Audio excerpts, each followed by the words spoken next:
Now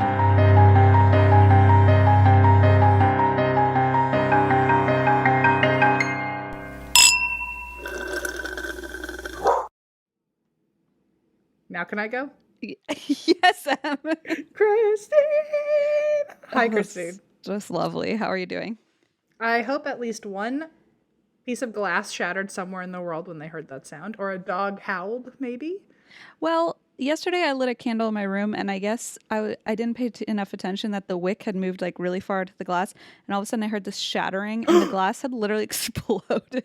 Christine, I literally said yesterday I would like to see a glass explode. Oh my God, you did! And I was in my that's right, and I was in my bed, and I heard this like huge crack, and like the glass, the giant glass piece went missing. I was under my bed looking for it. Keep in mind, I'm like 40 weeks pregnant. I was looking for this piece of glass. This is the last, like, you're about to have a baby. You can no longer just have big missing chunks of glass floating around your house. I was like, this is dangerous. And I mean, I was like, I'm usually pretty cautious about my candle usage because, you know, there's things can go wrong. But I was like, wow, I didn't realize, like, and the problem is this candle, it had a glass, but then the outside of it was paper, like with like a lid. And I was like, so the glass shattered, so now it's just paper. And I was like, that's gonna go up in flames. Like, thank God I was in the room. So just a warning, everybody, be careful out there. Because anyway, speaking of glass shattering, so maybe that was you in the future, like singing, and it reached back in time. You know, I love when there's a time travel situation. It could be. It could be. That I was so high pitched that it went back into the past to shatter. It like glass. Bounced against a wormhole and came back and like hurt me. That totally now explains all the times glass has ever shattered in any story I've ever covered. It was just M singing. It was all just me. Great. Wow, what a long-winded tangent to start this episode. Hi, everybody. Welcome to, is it November now? Yes, dude. This is like November 7th, I think. It's cold out, huh? You're in Los Angeles, okay, friendo. And it's still September. But, you know, whatever. Well, it probably will be cold, and it seems far away now. It's like 5 weeks from when we're recording this. It's September 28th, and fun fact, I don't want to jinx it, but I think I may be in early labor because last night, or I'm just still in this stupid prodromal labor thing, but last night I started having contractions like 1 a.m, and usually I go to sleep and it like goes away by morning, but like I couldn't fall asleep, and then every time I would fall asleep it would like wake me back up, but then by like 6 a.m. I was so tired that I would fall asleep and then start dreaming, like I would like so I started dreaming that I was getting shot in the stomach. Okay, well, yes. Like, I would wake up and be like, I've been shot. And then I was like, oh no, I'm just having a contraction. But it like kept happening every time I had a contraction. And so I kept just over and over dreaming that I was it was really horrible. Good to know from my own notes that apparently early labor contractions feel like getting shot in the stomach. I don't at think least to your brain. Does. I think it was just, my subconscious trying to explain like, no, you can keep sleeping. We'll just pretend you got shot in the stomach. I'm like, can you come up with something slightly less traumatizing? Jeez. So I did not sleep. I'm a little flustered. Is that why we had to record later? Do you need to take a little nap skis? Yeah, I did. Literally, I fall asleep. I woke up and was like, oh my God, we're supposed to record in 10 minutes. So that's my bad. Look, there's no one who understands a nap better than me. So. I'm not a nap person. So when Christine needs to take a nap, something's wrong in the world. Okay, well, no pressure. Just a race to the finish line this episode is. I'm just saying, like, I'm fine right now, but I mean, all night. And then I woke up and was like, they're still happening. And that's never happened before. So either didn't they tell you to go to the hospital once you can't sleep through your contractions? Yeah, but like I could, if you can't bear it, then they're like, go in, but it's not. And you were like, yet. I've been shot 20 times tonight. We're fine. I can bear it. Well, my doula just texted me because I sent her that text in the morning at like 7:30. I was like, I keep dreaming I'm getting shot in the stomach. It was like a very alarming thing to send. And she just texted me and was like, oh, I just realized your text said getting shot in the stomach. I thought you said you were getting like a COVID shot in the stomach. And she's like, what you said was a lot scarier. Sorry, I didn't react appropriately. I was like, nobody cares that I keep dreaming this horrible nightmare. Anyway, so who knows? But we're getting a November episode in, which is very impressive. Hey, folks, we made it to November. That's the best we might be able to do. Why do you drink, Em? Apparently I'm hanging out with someone who has been shot a bunch of times and a baby's coming out and why do I drink? I don't know.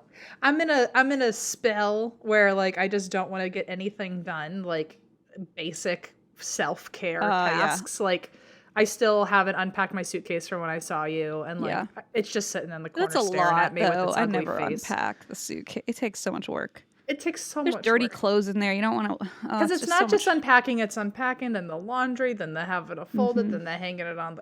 And all the memories of not being with me anymore are just really depressing. And then I pull it out of the dryer, but then it's wet again from my tears. Yeah, you get it. Cry into them and need to wash them all over. I just weep at the thought of them not smelling like you anymore. But yeah, cool. So I'm just staring at a lot of unfinished, very simple tasks that I've now built into like a weekend of events. The good news is when we do record these, though, like, because I definitely understand that feeling and get that way a lot, too. The good news is when we do record an episode, it does feel very satisfying of like, I got a big task done today.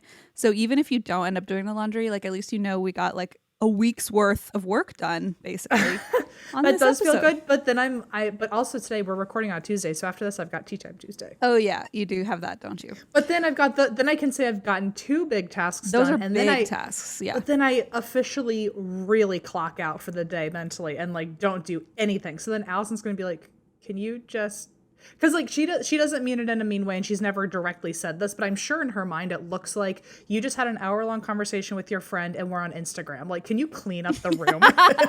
And for me, I'm like, and in my mind, I'm like, it took so much energy to do those 2 things. No, it's a lot of work. It is. I feel like it's hard to explain, but it's definitely a lot of.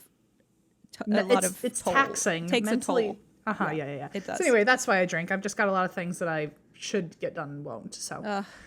I mean, I never found that piece of glass on the floor for what it's worth. It's still down there. A baby might fall out tonight. You got to get that going. I know. I'm going to make Blaze get down there. I was like, I can't crawl under the bed. I literally don't fit. So someone else is going to have to go down there.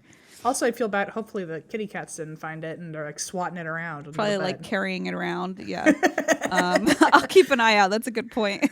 That feels like a Geo thing to like have Allison once had a dog that like found a light bulb and they like... It was carrying it around like glass side in the mouth. Oh no. And every time they would try to like get the light bulb out, they would just hear it kind of crack a little more. Oh my God, that's terrible. I feel like I vaguely remember that story and it just sparks like every anxiety in my body. Oh my God, of all things to carry. I can't imagine. But so anytime I imagine a piece of glass and an animal, I just think of that poor dog with the light bulb. The cracking sound. Well, Moonshine drowns all of his toys, not even his toys, like anything he finds on the ground. So I need to check their water bowl because if it's filled with glass, I'm going to Also, you need to check really like swat around in there because it's clear. You might not even see it. And the last thing I need is one of them to swallow it by accident. Oh, Lord. Oh, Lord. Just when Moonshine and I became friends, too. Like, that would be really inconvenient. Wreaks some havoc. Okay, so here's where we left off for all my people that were here for Halloween, because I left you on quite a cliffhanger. I can't wait. This was a scary story. I felt good about it because I was nervous about the Halloween episode. I think we both were because we wanted to deliver in terms of like an actual like spooky ooky story. Right. But like obviously early on in this podcast, I really just like ran through the classic like most famous haunting stories. Right. So the fact that this one slipped through the cracks is really a blessing. So I'm trying to take advantage of it. Next Halloween, I can't promise that I'll be this lucky. We'll figure it out. But we always do. But so anyway, for those of you who need the refresher, this is the story of the Harrisville Farmhouse, aka the Perron Family haunting. Guest starring the Warrens, which is how I figured out that I hadn't covered this story yet. Mm-hmm. So just a recap. This is a house in Rhode Island, and it's a family of 5 girls and the parents. The mom is getting completely taunted by this one spirit, is having like really bad dreams of this woman with a neck that's snapped off, chanting at her and telling her to get out of the house. Oh, she has sticks for hands, by the way. Sticks for hands. Somebody does. I don't know. Yeah, she has sticks for hands. You're right. And they think this might be one spirit in particular, and meanwhile she's not telling her 5 children about this, and the 5 children are also not telling their mom stuff is happening to us too, and they have all these apparitions they're hanging out with, all these spirits they're talking to, but now they're also getting dragged out of their rooms in the middle of the night. The beds are levitating. They're getting trapped in stuff. It's very scary stuff. Yeah, it really freaked me out, that half of the story. And once it was getting really bad, the mom had an experience where after a dream like that, she felt that she got stabbed in the leg or something. Yeah. So she felt like she got stabbed. And after that, it was almost as if all the spirits in the house were draining her of energy and she's slowly withering away. So now she's doing research on the house and finds out that there were several deaths in this house, including the potential murder of a baby by the neighbor named Bathsheba Sherman. And I did say last time too, I was like, I don't know if it's Bathsheba Sherman in real life. That might have just been the character in the Conjuring, but the name I heard more and more often in the sources was Bathsheba Thayer, which is her maiden name, I guess. Even harder to say. She doesn't make it easy, that she witch. really does. What if she combined them, like, modern day Bathsheba Thayer Sherman. Oh my God. It's a long one. I'd be like, I'm calling you Bath. That's Probably in a bee dog. And also, one thing I wanted you to remember last week, which, like, this isn't a super big thing in the story, but it's just my favorite element to it, that you kind of noted on, was there are some ghosts that, like, are following their own past blueprints. It's like they're, like, looking out the window, but there's no window there anymore, so they're looking at the wall. So yeah, terrifying. And I just wanted you to remember that because I wanted to talk about it later for funsies. Perfect. So, and the last place I left you was in the middle of the mom, Carolyn, doing all of this research. She ended up finding an ad in the paper for 2 brothers to investigate the house named Keith and Carl. Right. And the thing that really convinced them that this was a demon was as soon as one of them said, oh, you should, like, ask Jesus for help. They had been talking about religion. He said, oh, maybe you should call out to Jesus. A window that had been warped open slammed shut by itself and made the whole house shake. And that's when Keith knew it was a demon. So around the same time as this, one of the family friends of the parents had gone to an event for the Warrens, Ed and Lorraine Warren. And so I guess my original thought was that the parents reached out to the Warrens looking for help, but they actually never reached out for help. The Warrens heard about them through their family friend. Oh, okay. So the family friend went to one of their events and said, you got to check out their house. It's super creepy. And I think the Warrens, I don't know if they had yet done anything with Amityville. I forget what year Amityville was, but this was the early 70s. Okay. But they were still becoming pretty big as, like, paranormal experts. So after some initial discussions, the Warrens did come to the house. Apparently, from one source, the husband of the family, Roger, did not like when they came to the house because they allegedly brought an entourage with them. Groupies. So the Warrens did show up, though, and when they did, the kids were so excited to finally tell people that would listen to them what was going on. And they had some traumatic shit going on. I mean, they did. There was even one entity that they won't discuss to this day because it was apparently a very evil male entity, and there were 5 little girls, aka you do the math. Heinous. And we don't officially know what happened. I'm just going off of that quote. So, yeah, apparently Ed would just, like, kneel down to them and be like, okay, what's going on? And they would just, like, spill their guts. Which I can't imagine the relief of finally getting to talk to somebody who might be able to help or at least believes you. And who believes you, right? They'd been keeping that secret for so long. Yeah. So the Warrens decided that they were going to show up the night before Halloween because they thought that would be the best chance for activities since the veil would be thinnest. And then the daughters in later interviews were like, they really could have shown up any day. Like, the activity was so bad. Like, it didn't matter what day it was. They didn't celebrate the holidays, these ghosts. They just year round spooking. Yep. And in hindsight, what's interesting is you usually hear people say, like, oh, the Warrens really helped us, or, you know, but the family does say they do think the Warrens had the best intentions, but they probably made things worse. Uh-oh. So, or at least didn't help. They at least didn't get rid of the spirits. Even 40 years later, Lorraine Warren and the eldest sister of the Perron family named Andrea.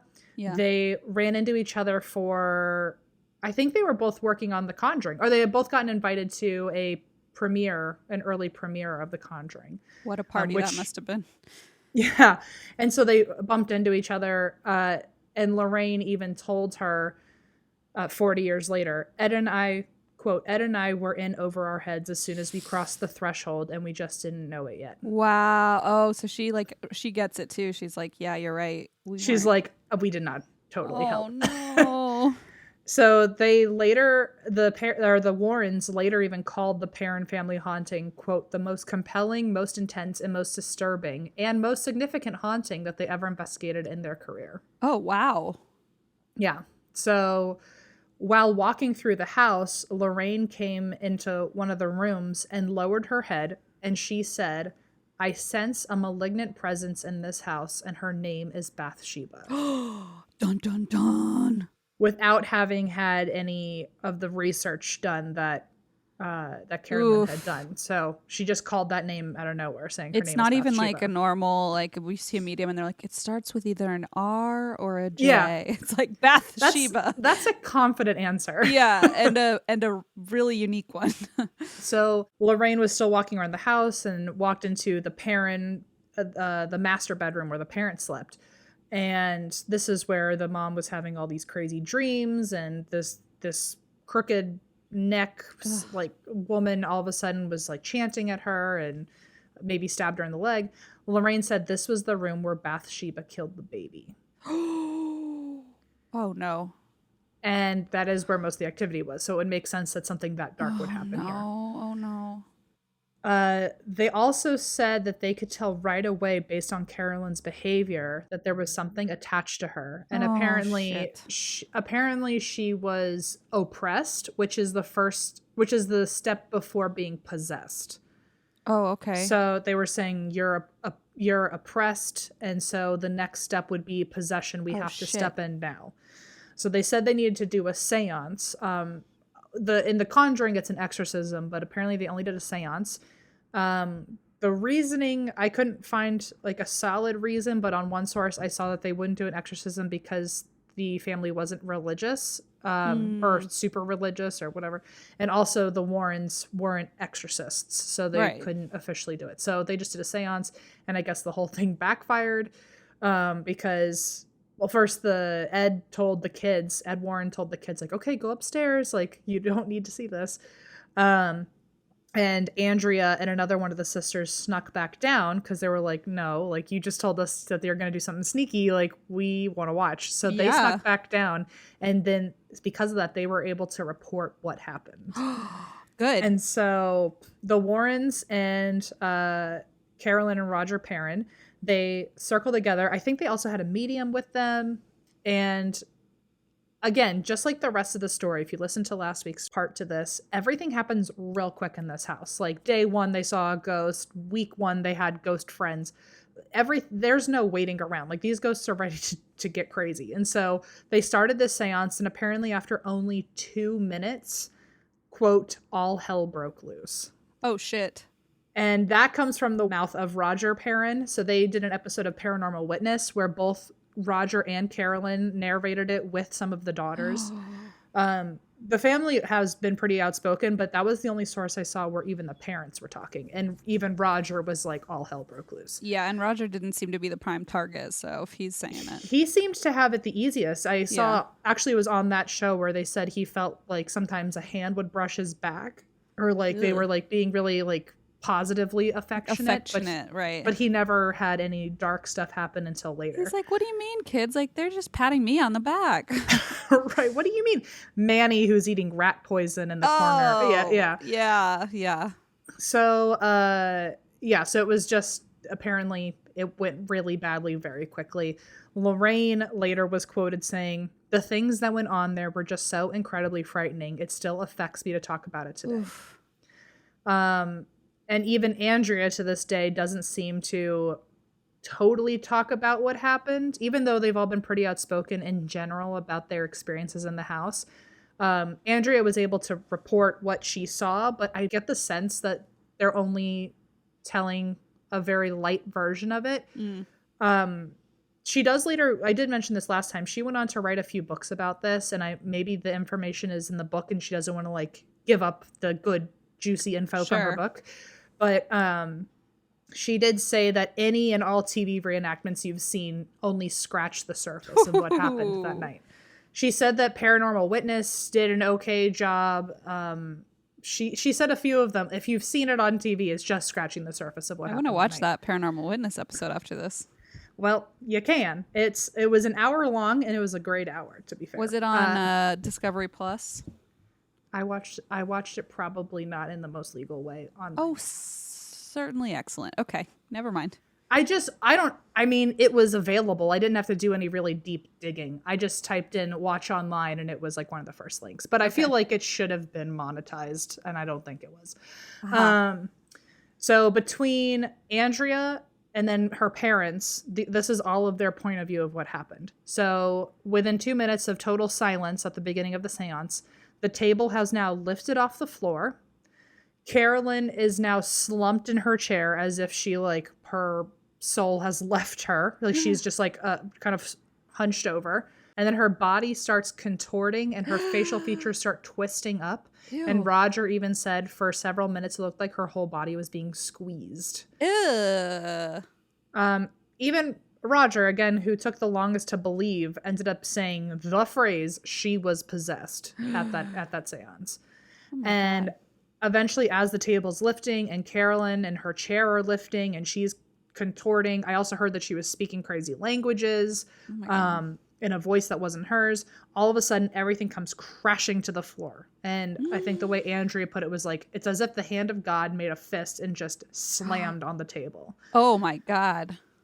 So then, even though everything comes crashing down to the floor, Carolyn, in her chair, levitates again. It is now thrown across the room. Like a rag doll. Like however heavy her plus a chair is, she got ragdolled across the floor. Or across the room. She flips in the air and lands on her head. Oh, shit. Okay, that's violent now. And not moving, and everyone was pretty sure she was dead. Holy crap. And imagine, by the way, being a child and seeing this happen while hiding. Seeing your mom. Yeah.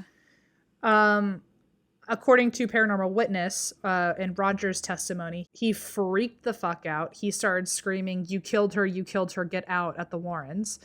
And the Warren just left. They just, like, this was all within, like, this all seems like it was within, like, a 10-minute thing of, like, you need to do a seance. Then the seance happens, and then they're getting kicked out of the house. Holy shit. What a mess.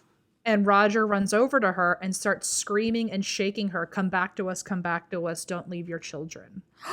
Oh my God, these poor children who are watching. I don't know if the kids also ran up to the mom or if they were just silently doing this, but they said that they were also, like, begging for their mom to come back. Eventually she does come back, but she said in this interview that she even had to, it must have been the pull of her children that brought her back because it took everything she had to come back. That's so sad and awful.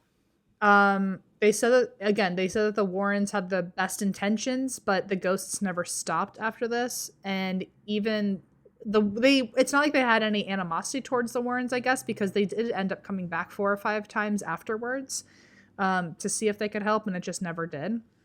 And oh my God.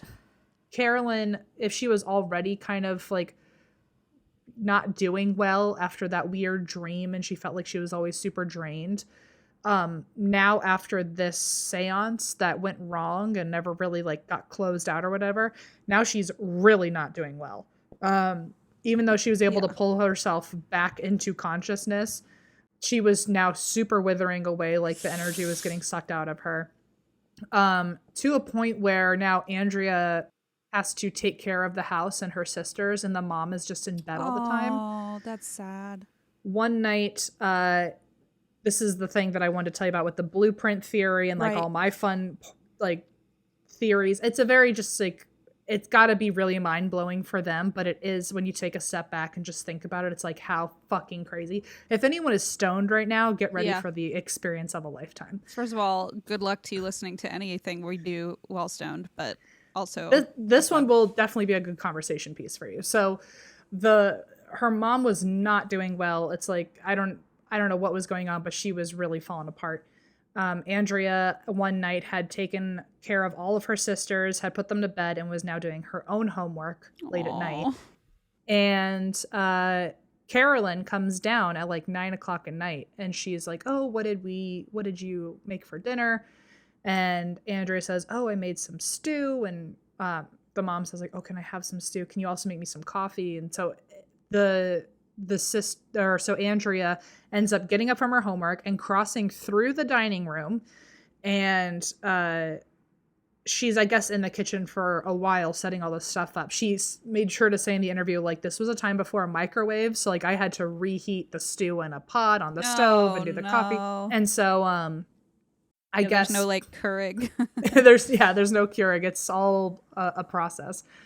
And so she walks through the dining room, and she states that like the dining room was basically shut down for the night. No one was using it. It was completely dark and empty. There was nothing going on. And she just had to pass through it to get to the kitchen. Right. She left her mom on the other side of the dining room in the living room or the parlor. I forget which phrase she used.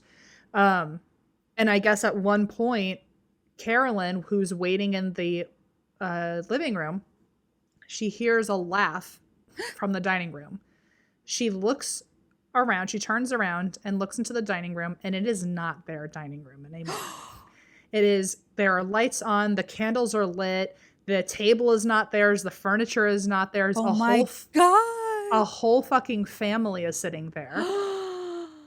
And they're like having a good time. The woman is cooking in the fireplace that the house actually has, but was sealed off 100 years ago. Holy shit. So it's like a transport back in time to a different scene. Holy shit. That's crazy. And so the woman is cooking in this fireplace that's now not sealed off. And there's two men sitting at either head of the table. Wow. And one of them turns and sees Carolyn. Oh, no. And like nudges the person next to him. Oh, no. And points at her. No. I would want to sink into the floor. Like, don't mind me, please. Well, then, so Andrea's quote about this was, to them, she was the ghost. And they were looking into the future while she was looking into the past. That is one of my favorite theories about when you see a ghost and it's like seeing each other, and it must have just been just as scary for them to see you. It's like a time slip. Oh my God, how crazy. I have such goose cam. That stuff, like the fact that you're throwing time travel into ghosts, like my brain explodes every time. Yeah, it's fascinating. I mean, I just love those stories. There's a lot of those on Jim Harold, and they get me every time. Like, have you heard the one where the kid sees the teenager in the little boy? He's like running through the kitchen of his childhood home, and he sees he's the caller, and he says, "Oh, as a kid, I like was in the kitchen. I saw this man standing at the counter making a sandwich in a hoodie, and I like blinked and he was gone." And then years later, he's like, "I was making a sandwich at the counter and I saw a little kid run through the room." And he's like, "And it took me a while to be like, wait a second." Oh my gosh. It's like a flip. Oh, it just gives me shivers. Anyway. Is that not the craziest thing? Yeah, it's That's wild. So wild. It's so wild. It's like, and it's like, is it time travel, or is it that this house is sitting in some sort of ultra dimension where like they're all layered on top of each other, and if there's a glitch in some way, you can pass see each through other? A window or like pass through some sort of portal or see through it or something. Yeah. In which case that means like the apartment I'm sitting in right now that's empty, if it were to like have a glitch and all the layers could see each other, there'd be like 100 people just moving and grooving. And LA apartments would be a disaster. But so that just blows my mind that they also saw her and freaked out. Creepy as hell. And apparently Andrea comes back in with her with the dinner and the coffee, and the lights are completely out. The dining room is exactly as it was. Ooh. But she sees Carolyn standing there, and she's apparently beaming, like so happy. Oh. And she's like, "Are you okay?" And Carolyn says, "All my questions were just answered." And after that, whatever that experience was, she immediately started getting better. What? And so in the interview Andrea was doing, she basically ended up saying that the house that had harmed her also began to heal her. Oh my God. I don't know how that works or why that works. No, just I guess that experience of the ghosts connecting with each other. I don't know. I have no idea. Wow. But in that moment, she was like, all my questions just got answered. And then she just started getting better. So she just had some experience that we can't totally that I guess understand. wasn't negative for once. I don't know. Yeah. I don't know. Okay, but, good. I mean, I shouldn't question it. I'm glad. I just don't understand it. It's like, were those ghosts, did they see she needed help and they like sent her some good energy? Like, what the fuck Did she happened? like learn that they're good now and not bad? Or yeah, weird. I don't know. But so I wanted to also add that weirdly, this was not the first time this had happened in the house, because one time Andrea also saw, quote, the spitting image of herself as an old woman.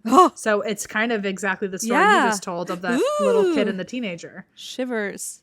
So Andrea has a quote about this saying, I always considered the house a portal, but not only a portal to the past, but to the future. So just wild. If it goes one way, it has to go the other way, right? Yeah. So even though they were totally freaked out by this house for very good reason, due to financial instability, they ended up staying at this house until 1980. They just which was another 7 years later, I guess. They were there from 1971 to 1980. They officially bought it a couple months before, so technically it's 1970 to 1980, like a the decade. whole 10 years. Yeah. And they just couldn't afford to leave. There was, I guess it was the Nixon administration. The economy was tanking. Not in this economy. There was also like, who on earth would take in like a family of 7 with 5 little kids? Like, that's a lot to ask from someone. Fair point. And even temporary housing, like that's a lot. Yeah. And they had put all their money into this house, so they had nothing else. So, and when they bought it, like they didn't get any weird vibes or negativity. So it wasn't like they took a risk. Like they just had everything going for them. Right. And also, like, this wasn't a thought of theirs, but I'm thinking too, like, even if they left, like, who's to say that these things aren't attached to them and then just follow them? Is the risk worth it, or is it just going to keep happening elsewhere without a house? Yeah. Yeah. And so eventually, so when they first bought it, it was one of the selling points was it was a farmhouse with 200 acres. Okay. And it was just like a lot of space. But then they ended up having like a pipe burst or something, and they were able to officially leave by selling off the acreage. Oh, and so by the time that because the property kept, I guess, depreciating, but at least they had the land they could sell. So by the time they sold the house, it only now has 8.5 acres. Oh, okay. Wow. So they sold a lot of it. Yeah. So the next residents to move in were the Sutcliffes, who I mentioned in the Warren episode, because they were very adamant that the house is not haunted. Okay. And although I did see one source where they listed like some things that had happened, and it was like, okay, so it like is haunted. But okay. They were like, it's not haunted at all, but we have seen the fog that they mentioned, and we have seen lights, and the doors do creak, and and so it was like, okay, but. So there weren't any like bad spirits, though, is what you're at least telling me. Like there was no like demon. But so they ended up, they say the house was not haunted, and they also had a lot of issues after the Conjuring movie came out because people kept trespassing on the property. I bet. One of them even, I think the wife said that she had stayed up for like several nights in a row because people kept coming onto the property with flashlights trying to like ghost hunt. Oh, God. So, like, this is a PSA, like, private property is private property. Please don't fucking go there. Like, this is not us telling you that, like, it's worth it. And I know when I always say teenage me used to go into houses, I get it. I hear the hypocrisy. Also, they were abandoned, to be clear.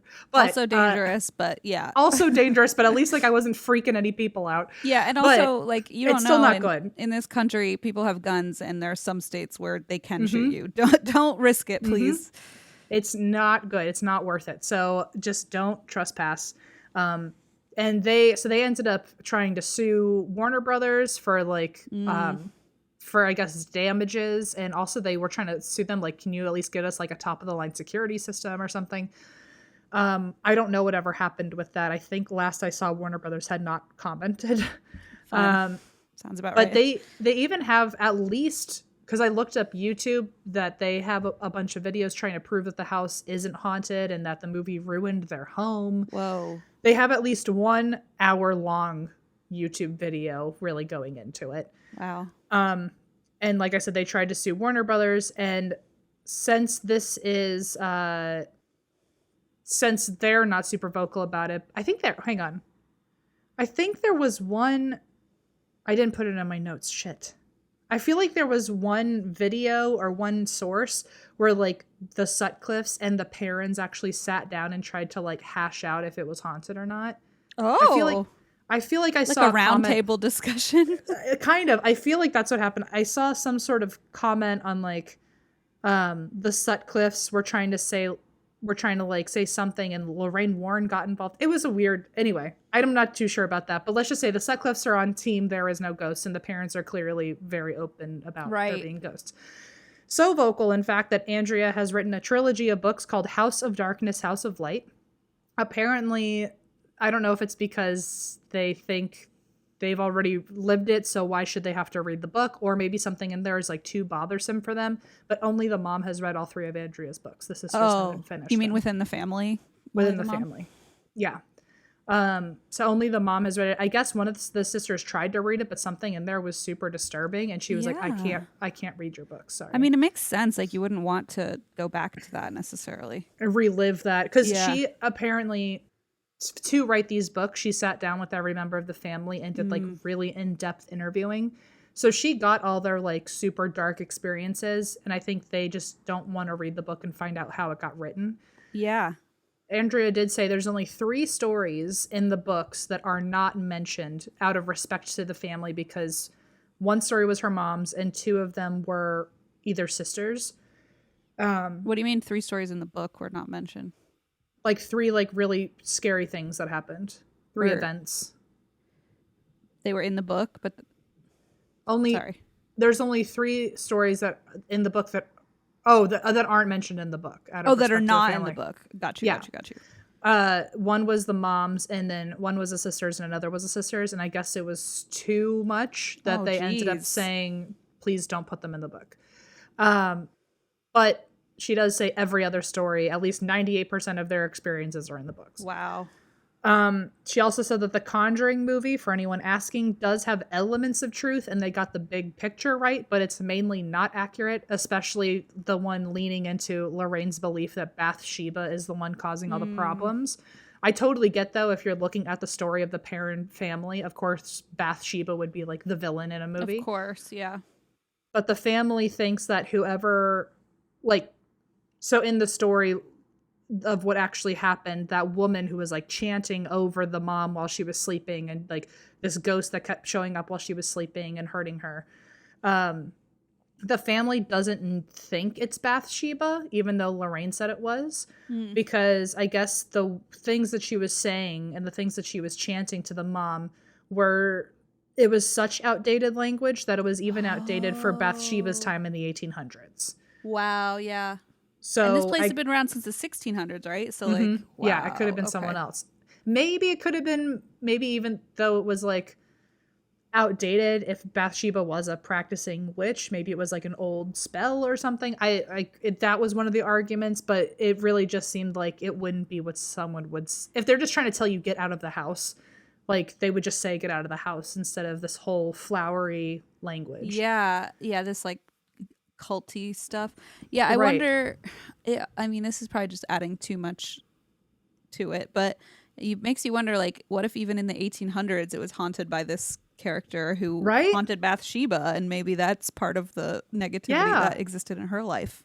Maybe, yeah. And well, so Lorraine's thought process with why it could be Bathsheba too, because even though she didn't live on the property and she was just a neighbor who did something dark here, they were thinking just because because the whole story with Bathsheba was like, maybe she did it, maybe she didn't, but no matter what, the public did not like her, and she was really like bitter at the end because she was so hated and despised. Maybe that energy is what came through. So even if it's not Bathsheba herself, it's the hatred that she had to deal with that was haunting the house.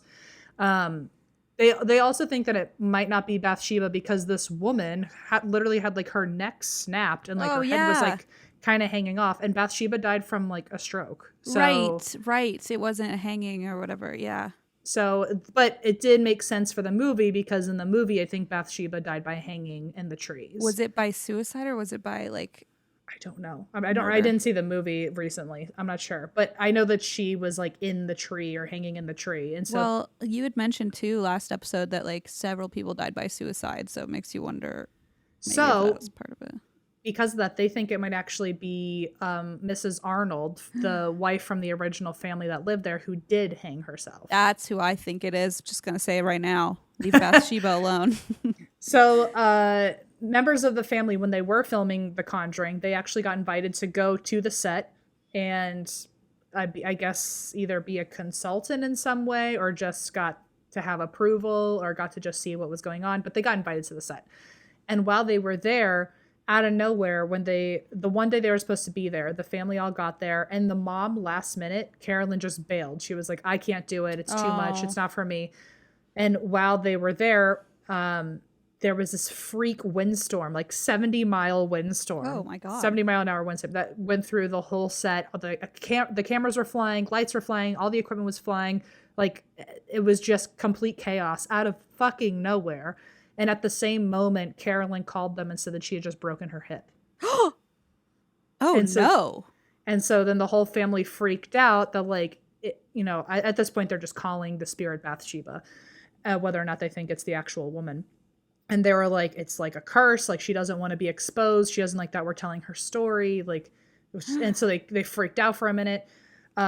At the end, obviously, The Conjuring came out, and like I said earlier, the whole Perron family and Lorraine were welcome to an early preview premiere of it, where they reunited after 40 years. And Andrea does say about the entire experience, quote, "It was not an optical illusion. It was not mass hysteria. It was not a figment of our imaginations. It was real. It is real. Spirit is real. There is something beyond our mortal existence, and I find that incredibly comforting as a notion that we do go on." And wow. Whose quote was that? That was Andrea. Andrea. She seems very spiritual. So again, I'm going to shout them out. I got a lot of my information from a YouTube channel called 757 Paranormal, and they did 2 separate hour-long interviews where I got a lot of my quotes from Andrea, and she seems very open to anyone who is curious about spirit and things like that. And she wants to help you learn, like, if you open the door, you don't know what you're going to get. Yeah. At one point, there was one quote about, like, she was like, with that many experiences, once you've like kicked the door to that world off of its hinges, you might as well rip the whole door off. And like, there's no closing that door anymore for me. I just see stuff all the time. She did say she has a ghost now in her current home, but he's very nice. So good. He's respectful and nice, like Walt. Good. She said he's very loud for no reason in the middle of the night, but that's the worst of him. It's just like a roommate. Okay. She did say, and this goes back to like some of the weirdness of the house, whether it's the time travel multi-layer dimension portal. I don't know what to call it. I don't know what to call it. But just to give an idea, a lot of people have asked the family, like, did you know when you first moved into this place that something was weird? And they do say that they felt something the first day that they owned the place. Right. But in the times where they had looked at the house and they still hadn't officially bought it, they didn't recognize anything.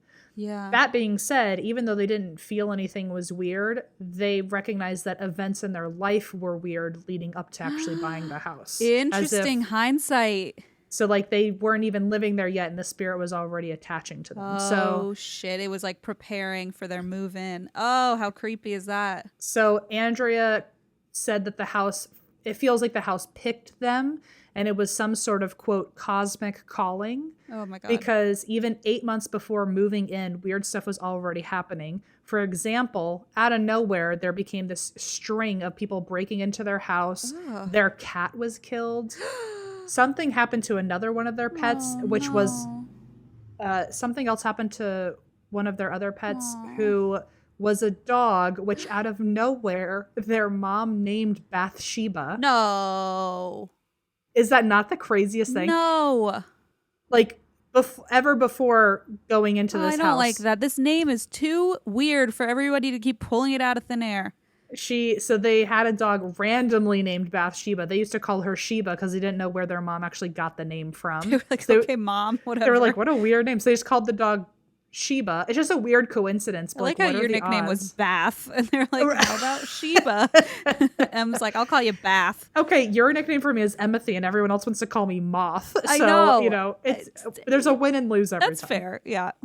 So, yeah, just weird things like that existed before they ever got to the house. And they weren't even, I don't think, they weren't seriously looking to move when they first did. But Carolyn found this house in the classifieds, this farmhouse that they ended up at. Oh, Found it in the classifieds, called them that night because she was so invested in it. Drawn to it. Yikes. And drained the family bank account for it that day. Oh my God. Bathsheba we can handle, Mom. You can name the dog Bathsheba and we'll let you have it. But this is like a step too far, I think. And apparently, the poor husband the next day was like, "You did what?" Like, Yeah, seriously. like, with are our you 5 kidding kids me? in tow. Holy shit. And so he ended up checking out the house too, and he immediately fell in love with it. The kids felt immediately drawn to it. So it just became this whole family thing. But what's even weirder is when she saw it in the ads or in the classifieds and called them, apparently she saw it the morning of the first day that ad had been in the newspaper. And I guess the realtor or whatever, the realtor had bought out like a 90-day block for it to be in the paper. Wow. And she found it on the first morning of day one of it being in the paper. And after they called and said they were interested, for the next 3 months, nobody ever called asking. It was about still that in the house. paper and nobody called. See, They were that's the not good. only people. No, it was no. It kind of makes me think, because we talked about it last week too, but this house has this way of like bubbling out sound when Yes. people were screaming for help. Yes. It feels like it almost bubbled out its own awareness. Like it kind of put people away from even looking at the It can ad. draw certain people in and push certain people away. Yeah. I mean, that's terrifying. So anyway, she thinks that there was already something spiritual in the works before they ever moved in. Even in the movie, she was saying it was weird. First of all, that freak storm on set at the same time that Carolyn broke her hip. But there were things that happened on set that were weird just in their way of making the movie. So like, for the creepiest thing for me was that the set deck, or the people who build the set, who pick out all the, you know, what the bedroom's going to look like and decorate it from head to toe.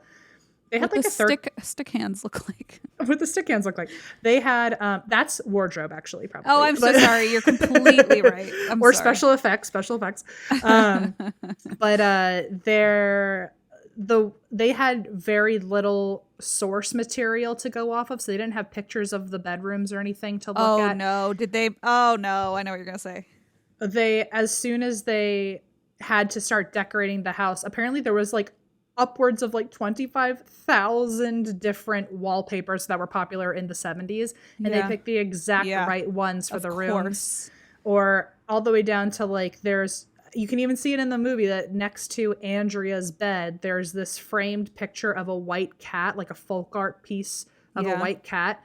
They had never seen a picture of that. No one had ever told them about it. And yet they chose to put that up next to Andrea's bed on the set. So like it was you're saying it was originally in her room or something? And it was originally in her room. Apparently she showed it during one of the interviews. She was like, it was so weird that they knew to put that in the movie without ever seeing anything of it. You must have gone in and been like, how did you? Yes. Who gave you this info? Why do I all of a sudden feel like I can? I feel like I'm in my room again. How creepy. So like the literal structure of the set, and they had a $13 million budget apparently. So like they built a house from head to toe that was like a pretty solid replica of the real thing. That's with the wallpaper and everything. Wallpaper and everything. So that's just super weird. And then of course I couldn't do this without telling you what happens on Ghost Adventures. Yes. So this is the season premiere of season 22. It's a 90-minute special. Oh yeah. And they're freaked the fuck out the whole time. So I did a few quick things. I didn't want to talk about them forever. And I also, I want there to still be some allure. Yeah, I'm going to watch it. Watching. I think I'm going to watch it tonight. It should be the first in your queue since I watched it on your account to do these notes. Oh, fantastic. You mean the one that you changed from poop head to pee-pee head? Pee-pee face, yeah. Pee-pee, God damn it, Em. You're my little pee-pee face. What's wrong with that? I don't understand. Oh my God. Okay, so they're already getting immediately like crazy spike readings on all of their meters and their equipment. Zach, of course, is very angry and on edge, although I'm unsure if that's the ghosts at this point. It's just his homeostasis. That's just how he is at like base level. Everyone keeps this is very weird because it sounds a lot like usually what I think of Ghost Adventures is like I feel like they get a lot of information from the people telling the story, and then if this show were fake, they could easily use that information to like kind of write their own story of what happens. Right. Like if they heard from the people on the walkthrough, like, oh, we get really angry out of nowhere, and then all of a sudden Zach gets really angry. Right. After I had done so much of my own research on this house, to me the Ghost Adventures episode only focuses on like very few storylines, and it doesn't really go deep into anything like the trances or people getting trapped in boxes or the voices either being thrown so you think you can hear someone in a room where they're not, or like the bubbling the sound so you can't hear people screaming for help. They didn't cover any of that, and what's weird is those were all the things that were happening on the show. And so I feel you had the intel. Oh my god. I feel like that made it more real because if Zach knew that was a regular symptom, he would have narrated that information. %. So it was super creepy that like, is this the same entity that threw the voices? I mean, yeah, 100%. Yeah. I mean, we all know if Zach knew the story of kids getting trapped in boxes, he would have sat in a box. Put himself in a box. He would have absolutely been like, lock me in the box. Aaron, get it. He actually would have been like, Aaron, get in the box. I'm going to sit on it. So anyway, so like it was weird seeing how much stuff. That is so interesting. He could have really highlighted them, but he didn't know that information, so he didn't. It makes it more realistic because you're like, well, he didn't even know to talk about it. Wow. So everyone on the show seemed like they were going in and out of this trance. Like there was at least one scene that was really creepy where like everyone was just weirdly silent because all of them had fallen into like different trances. It was super eerie. Yeah. They were all like kind of just checking out mentally. And even so, Andrea Perron even guest stars on the walkthrough with them. Oh, fun. Just to tell them like, oh, and this happened here, this happened here. And at different times, Zach is like either getting really angry, like literally even tells Andrea Perron, you are a very nice lady, but I am so mad right now. Like, holy shit. I can't cope with this man. He's just so much. So he ends up like kind of like checking out, like he's like not really there. They're like, are you okay? And he's not responding. And then he'll come back and he apologized to Andrea and he was like, I don't know what to say. My mind's just kind of getting away from me. And Andrea responded with this. She said, yeah, you're going in between dimensions. That happened to us a lot. We didn't ever know if it was 1976, 1876, 1776, 1676, because in this house there is no time. What? Oh my God, no. She was like, there is no time. Don't worry, here. It happens all the time. Don't worry about it. She really did she seemed the least unfazed. She was like, you're going in between dimensions. Don't worry about it. You're not the first, okay? Calm down. It's like, calm down. My mom saw a whole Thanksgiving dinner in the dining room, okay? And a whole Thanksgiving dinner saw her. I've been doing this since and didn't offer to share desserts. I'm confused. Maybe they did. Maybe that's what changed everything. That's why she started healing. She had some real old-fashioned apple pie. That's what happened. That fixes everything.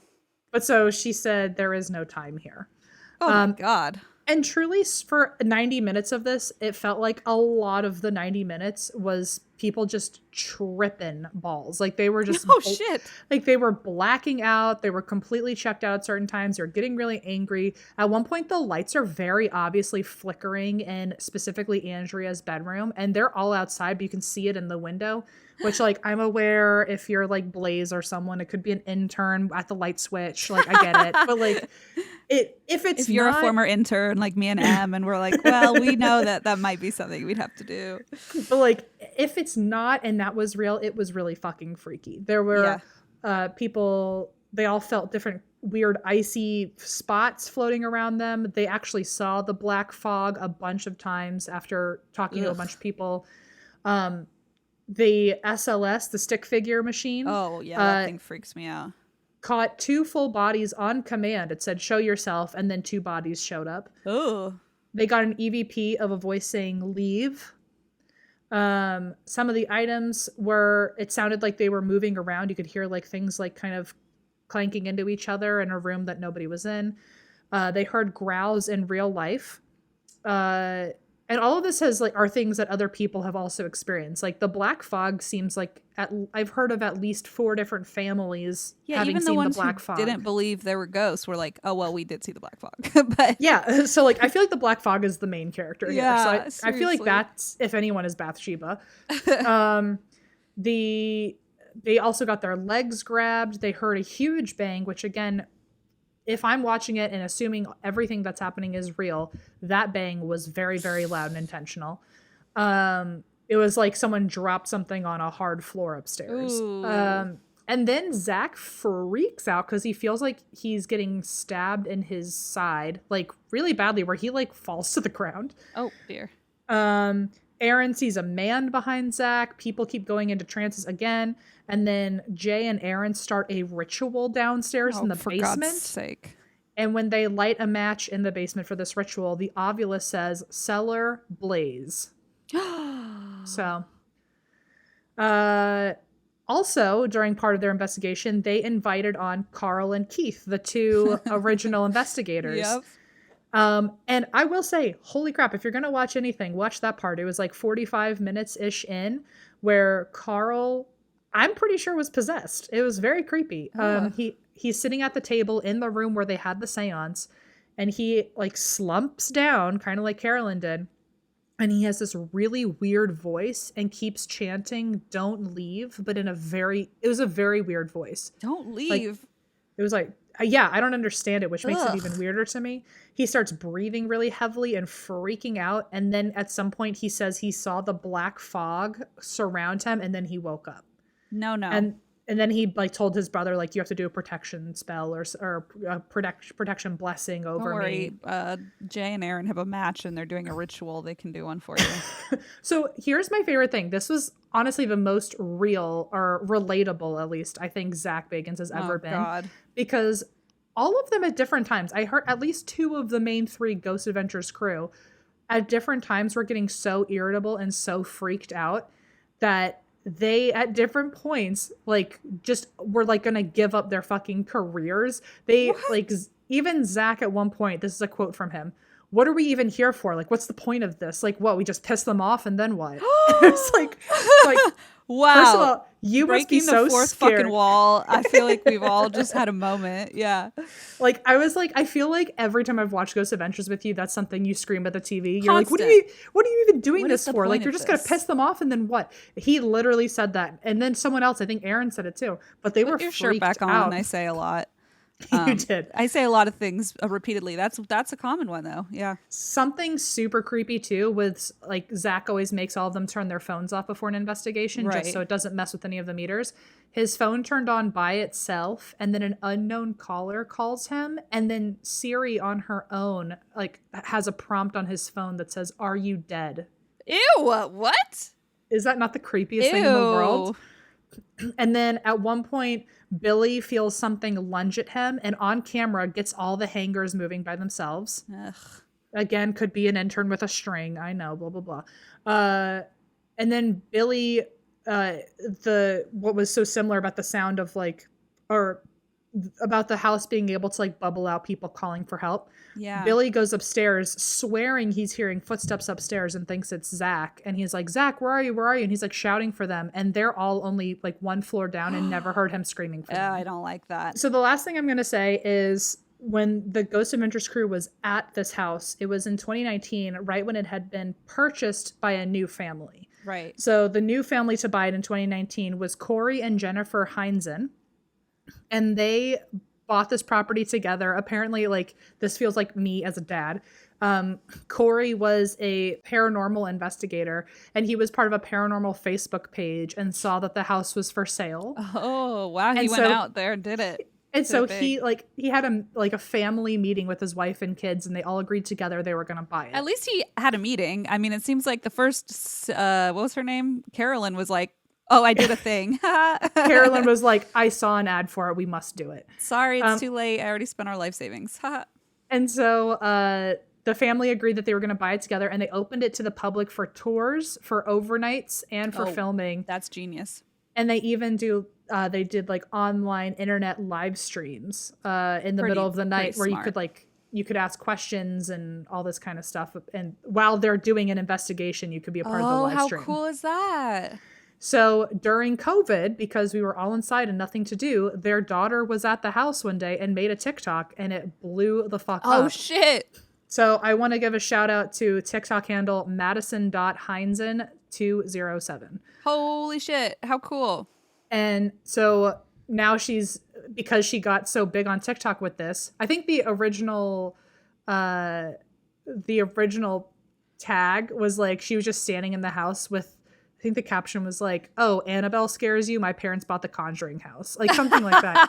I think we got tagged in that. I think I got tagged in that too on TikTok. I feel like I saw that.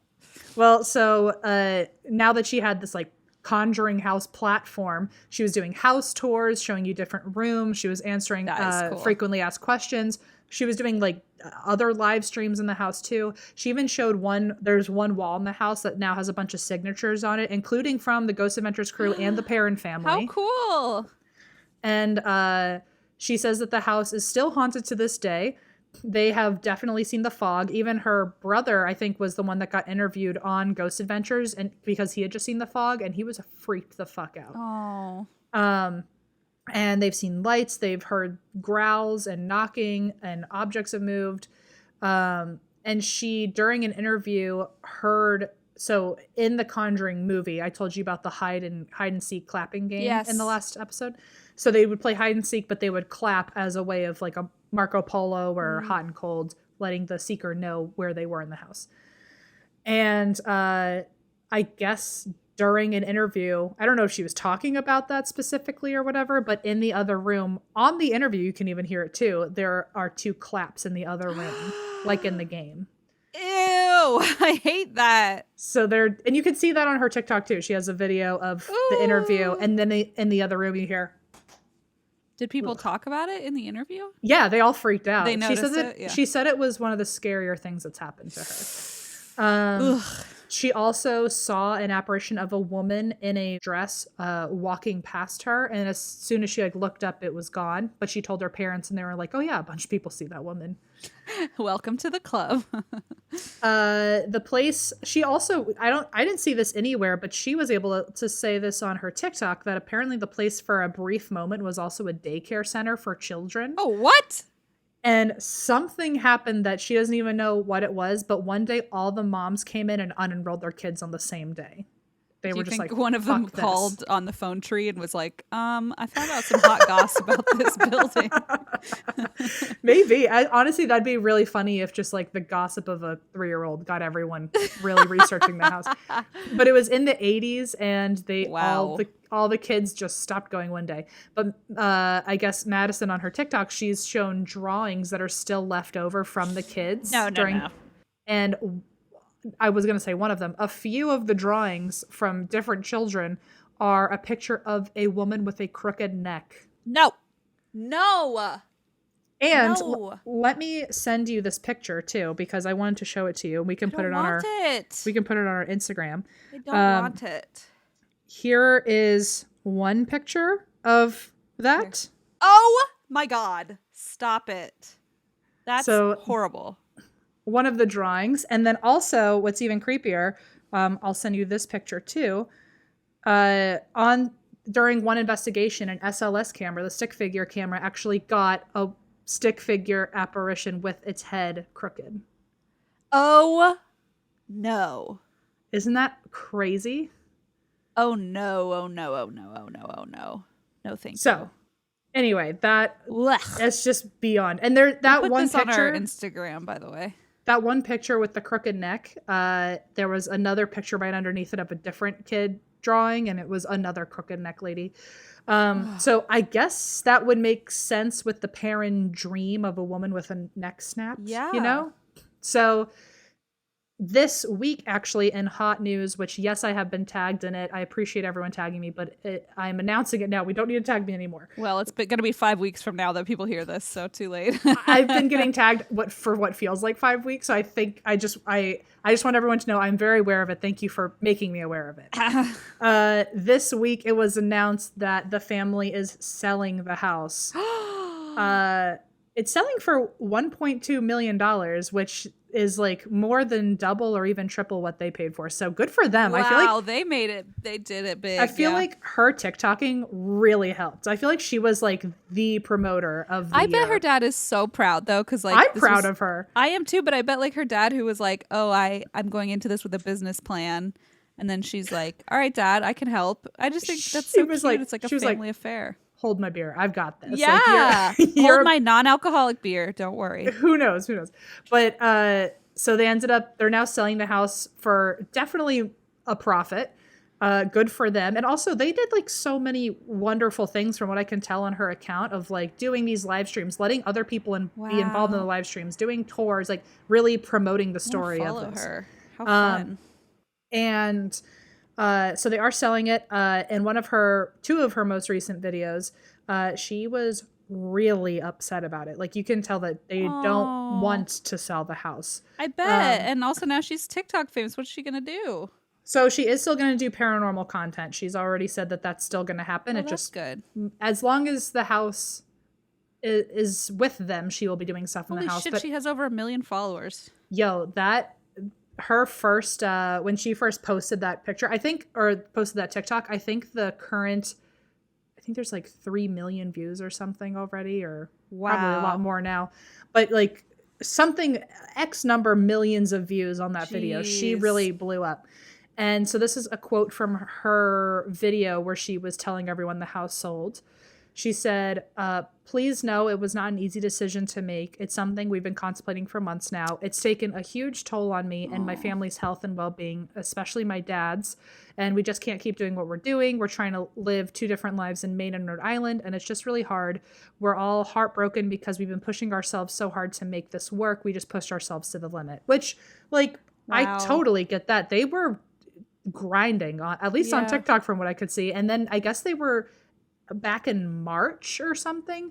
They were already sold out of like tours and overnights for the entire year of 2021. Wow. I mean, that's a huge business to be running. Yeah. And I think they maybe thought like, oh, we're just like a small family business. And like, I don't think they ever expected they would be that sold out all the time. So I think obviously it became overwhelming. So they are selling the house. They are now, she said she's still going to do paranormal content. Like I said earlier, her dad is a paranormal investigator. So I feel like this is not the end for them with that kind of stuff. The last thing I'm going to say actually is I did look up the house on Zillow, and it is available to everybody, but there is a 3D tour of the entire house on Zillow. I will send you the link. I have so much to do tonight. All these episodes and wow. But yeah, so I just wanted to give a shout out to Madison.Heinzen207. And even though it looks like their Conjuring house adventure might not be, it might be over, it doesn't sound like their paranormal content is going to be over. So please go follow them. And yeah, that's the story of the Perron family haunting, aka the Harrisville Farmhouse. God. I will say the same thing everyone on TikTok is saying. Raise your hand if you think Zach Bagans is going to try to buy the fucking house. Oh, 100%. No joke. Every comment is like Zach Bagans is typing. Like, yeah. Oh shit. I'm really busy now. I'm sorry. I'm doing this tour, so I can't talk to you anymore. It's a long one. It's literally the whole house. So I'm going through every little of these like they did a great job with this tour. I kind of wish that I had shown you the tour before I did the entire story so you could see every room. It makes it so much creepier because it is an old like farmhouse. Like you can tell this place is old AF. I saw one of the TikToks. Madison was like, "No, we do not actually officially live here. We just bought it out, but like we live in Maine and we just work here." She was like, "I could not live in that house." Yeah, I bet. I mean, I'd be terrified. I love this room that has like I survived the Conjuring house merchandise in it.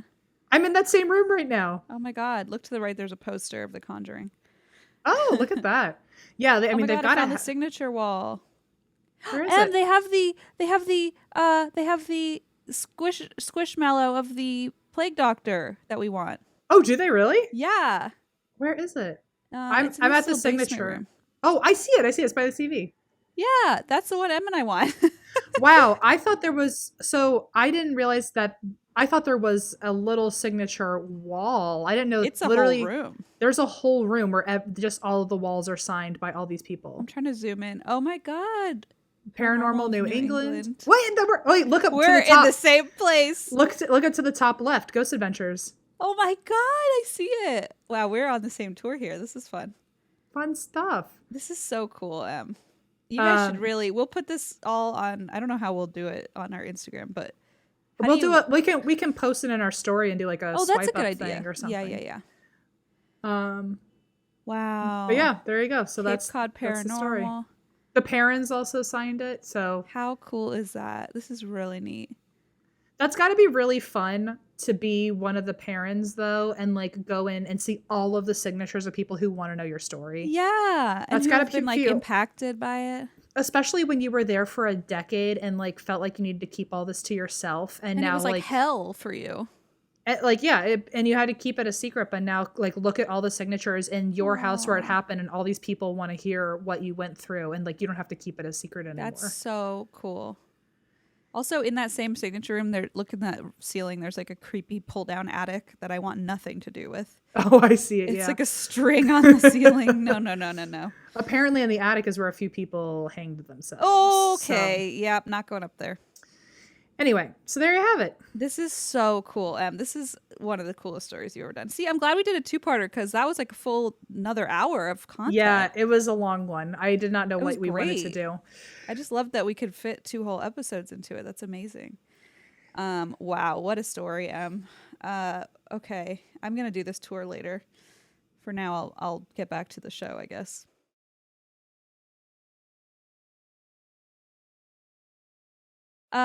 Would you like to hear a story? Yes. 100%. Wrong answer. What if sorry, if the right answer is no, then the wrong answer is having a podcast where I have to listen to this. That's exactly right. And you selected the wrong answer. No matter what, I was going to be wrong. You fail. Okay. This time I'd like to hear something.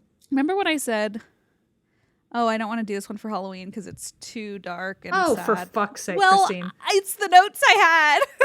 So now we're just doing, I'm just hearing the really fucked up story we avoided last week. Yes, I had to do it at some point. Okay, fine. It's going to be a lot of, this is a trigger warning that children are involved. It is. I want to be upfront here and say this is a tough one. It's a particularly horrible story. It features child abuse, cannibalism. Oh, shit. I mean, a lot of like really... Wow. Sexual assault, just like all the big stuff. Okay, everybody, it's covers all the bases, and I just want to warn you, it's a toughie. So if you have to dip out, I understand. Okay. Yikes. Okay. Yeah. So let's. Just I don't know what the actual topic is. Oh, I haven't even told you what it is. Yeah. No, sorry. I just know that it's bad. So. Yeah. So the story is Joachim Kroll, and he's a German man who just did some really bad things. Huh. Okay. In the 70s. So I'm just going to tell you about him. I'm so sorry in advance. Okay, let's get started. July 3rd, 1976. Police went from house to house. By the way, this takes place in Germany, so there's going to be a lot of German words. Yay! Okay, that's the upside, fun side. Yeah. That's the upside. We get to hear Christine speak German. Also, are you teaching your baby German? We're trying to. I mean, it's hard because Blaze doesn't speak it, so it's like we can't speak it all the time. But I like how you said we are trying to, and it's hard. And in my head, I was like, because the baby isn't here yet. Well, also that, but it'll be hard because we can't. Like I spoke it because we only spoke it at home. We didn't speak anything else. But gotcha. That can't quite fly with someone who doesn't speak it. But you could just teach Blaze and the baby at the same time. I mean, that's a lot to put on my plate. I'm not responsible for that. He's a Capricorn. He'll figure it out. He'll learn it himself then. He should have learned it by now. It's been 7 years he's been with me. Very true. My mom wants to try and, she's a German professor, so if anyone can teach it, it's her. We'll see. Okay, you ready? Mm-hmm.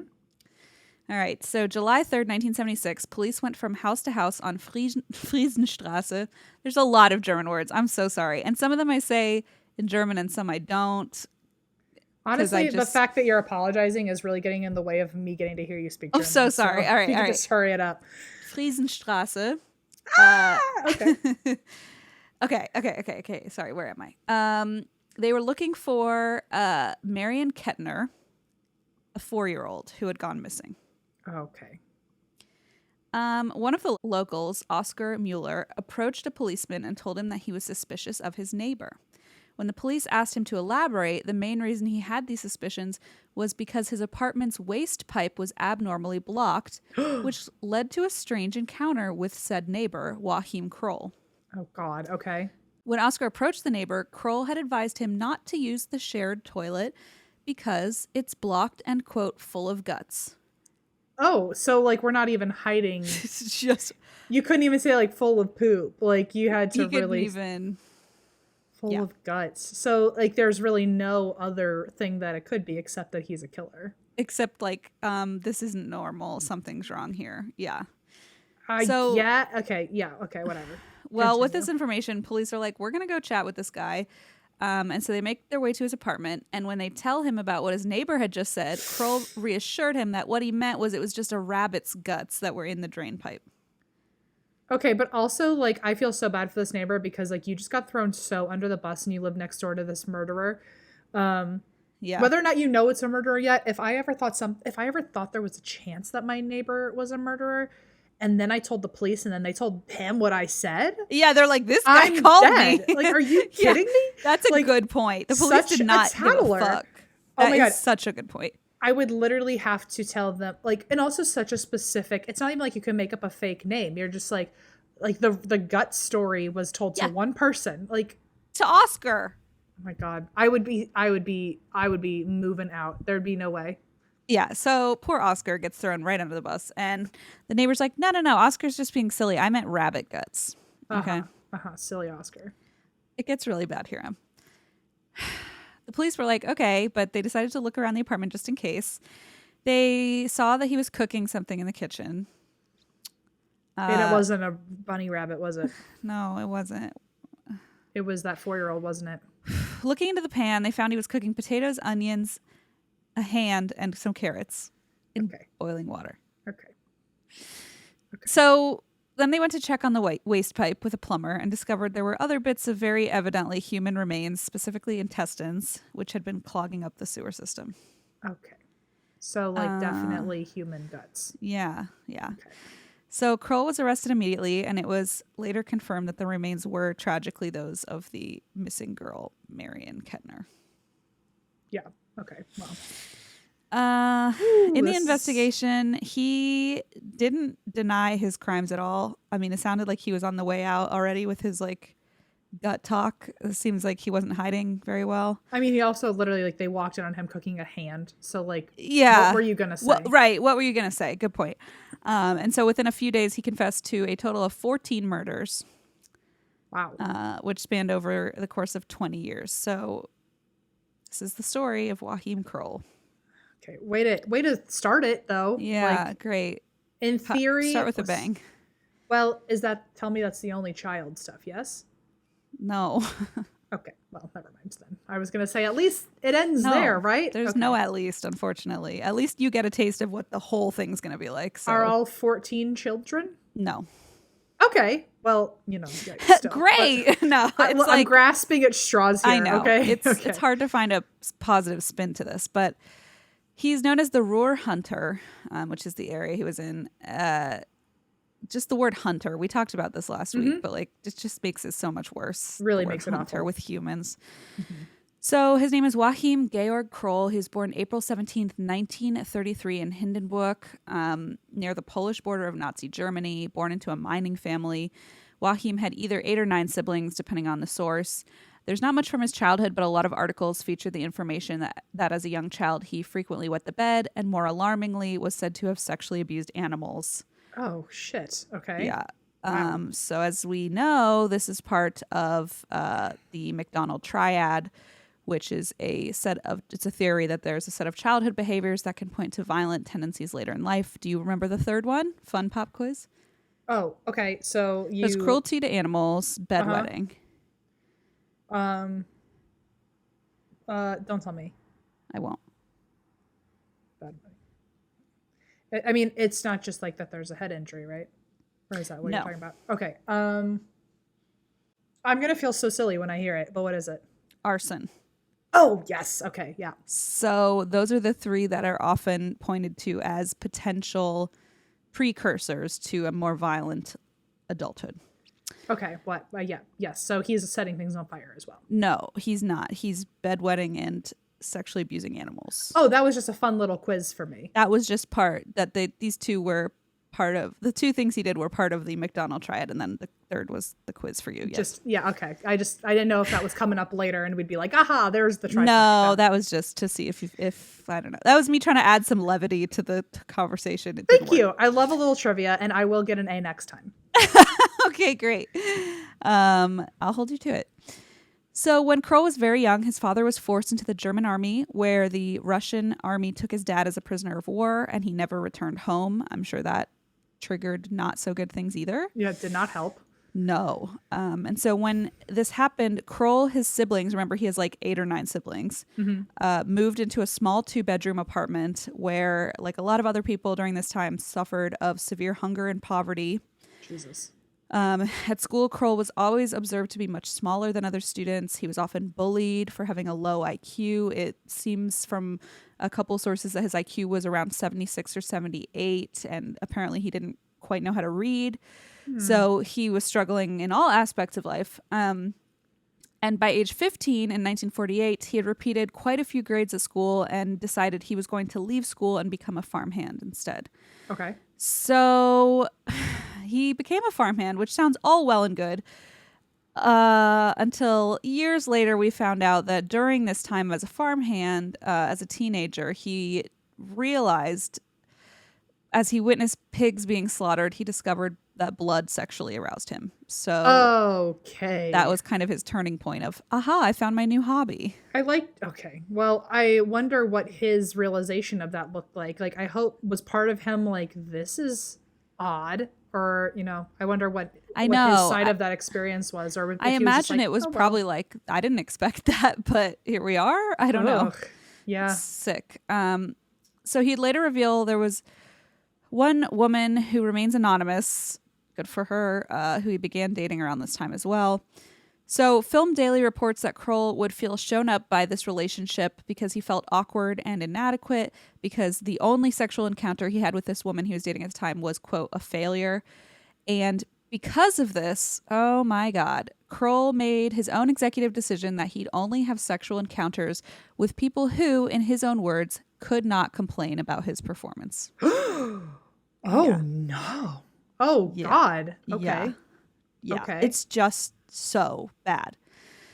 So This started off all well and good. He began by buying sex toys and gadgets and inflatable sex dolls, whom he would strangle for pleasure. Okay. It starts with dolls, so, if it stayed there, fine. But unfortunately, we know it doesn't. So yeah, I was going to say, nothing wrong with doing whatever you want with the doll, but keep it at the doll. But maybe, that's draw a line somewhere. Yeah. So when his mother died at age 22, apparently he fully snapped and kind of went off the rails. So speaking to police in 1976, Kroll remembered his first attack to have happened in February 1955, which was the month after his mother died, when he strangled, murdered, and then raped a 19-year-old woman named Irmgard Strahl in a barn. There's so many German words here, sorry. In a barn near Lüdinghausen, near Wallstätte. Nobody needs to know that, but But we all enjoyed it. Didn't we? That's the levity we're looking for right now. Yeah, just let me distract you with a lot of sounds coming out of my mouth. Yeah. So Irmgard was a 19-year-old runaway and had been lured by Kroll into the barn, and he told her he had a precious gift for her. Oh, God. I know. Yikes. So 5 days later, her body was found. It had been severely disemboweled. Crucially, no evidence seemed to have been left behind for police to find. So even though I guess he has a low IQ, it's not that low to... He's figuring some things out. Yeah, he's not dumb enough to like get caught right away, which is a real fucking bummer. So this murder was followed a year later by the 1956 murder of Erika Schuleta. She's a 12-year-old. And he raped and strangled her. And he had been known... I don't know why I'm surprised every time. I keep I going... know, but it's like, it needs a reaction, you know? It's like, it can't not have a reaction because it's also like... That's true. It's horrific. Yeah. Yeah, it is a genuine reaction, and then later I'm like, why? What did I think was going to happen? Like he said no more of this, and like went to the zoo. Like no, now that would have gotten a reaction. Wow. You know what? No matter what, there's going to be a reaction. I know. I wish. So he had been known within his neighborhood to hand out candy to local children, as well as show the young girls his doll collection that he had. Okay, I hate that. And so that's how he lured Erika in, the 12-year-old girl. He said he had some dolls to show her. So behind closed doors, Kroll would then use these dolls as part of his disgusting sexual fantasies. It was said, it's just so bad. I'm sorry. What did he do? It was said that after he'd murdered the children, he would go home to like continue these acts on the dolls and relive the violent acts over and over. Oh, ew. So like they were all individual souvenirs or something? Like no, he would like kill somebody and then come home and like reenact it over and over again with the dolls. Right, but it feels like that's kind of like the same thing as like having a souvenir from a murder, but it's like... Oh, yeah. Like he's like reliving it, right? Yeah. Like a trophy type thing, yeah. Okay. So though Kroll would say that between 1956 and 1959, he didn't commit any more murders, police don't believe it and think they just haven't linked him to those murders. Hey, I immediately also agree and don't I don't think they're wrong. Yeah. I think it was worse than we think it was. And it's already pretty fucking bad. Okay, so it was in 1959 that Kroll moved to Duisburg, where he lived on Friesenstrasse, which was the one that I mentioned in bullet number 1, where they were going from house to house on the street, and they found Oscar, who was like, hey, my neighbor's being really weird. Okay, cool. So he moved there in 59, and he worked as a lavatory assistant.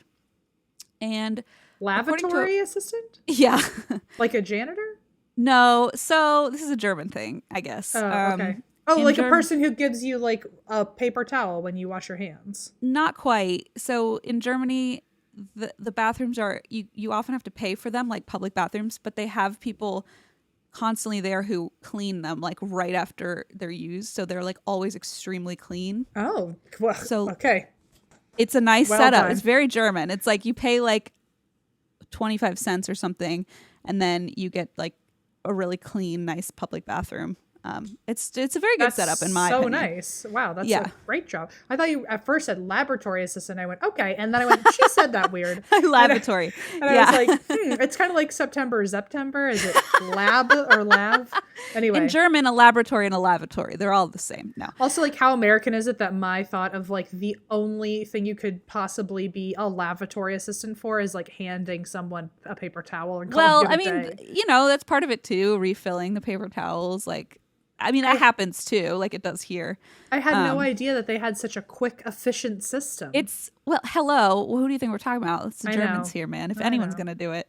Yeah, it's very, like, even if you stop at like a rest stop, like their rest stops or truck stops or whatever are really, really nice. And you go and you can use the bathroom and they have someone there who's constantly keeping it like really clean and nice. And then when you leave, like sometimes you get a token for like a free Coca-Cola. Oh my God, that's so nice. Wait, so you get rewarded for making peeps and poops? Oh my God.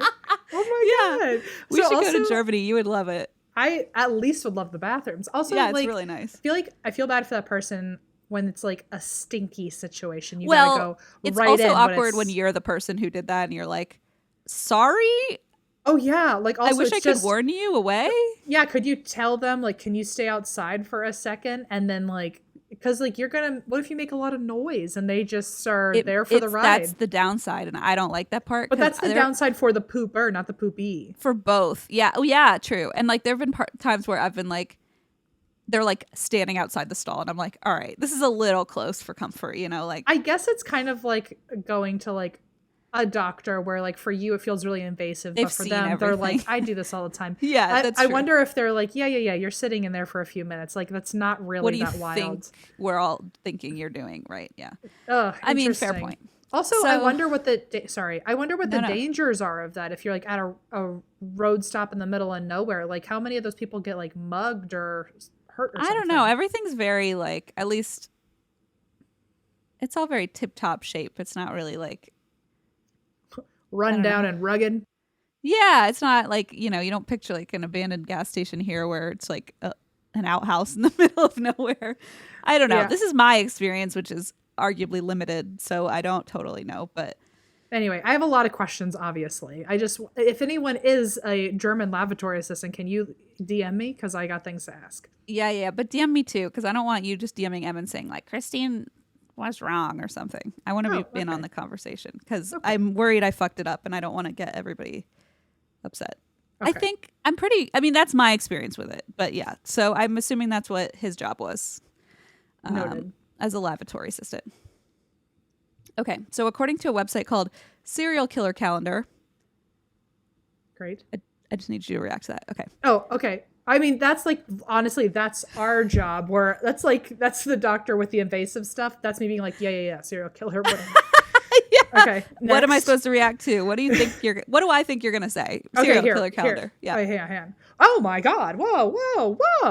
Okay. What? I'm trying to add levity. You always ask me to add levity. So I say serial killer calendar. I figure at least you could be like, here's what I would like to know first. Who is June? Oh, who is the month of June? Yeah, let me check. That's a good question. I bet it's fucking John Wayne Gacy. I bet it's Ed Gein. I don't know why. I bet it's Ted Bundy. He was a Gemini. Oh. Let's find out. Oh my God. Massive hardcover collector's edition of Serial Killer magazine. Okay. You know, they're not going to tell me month by month. Well, then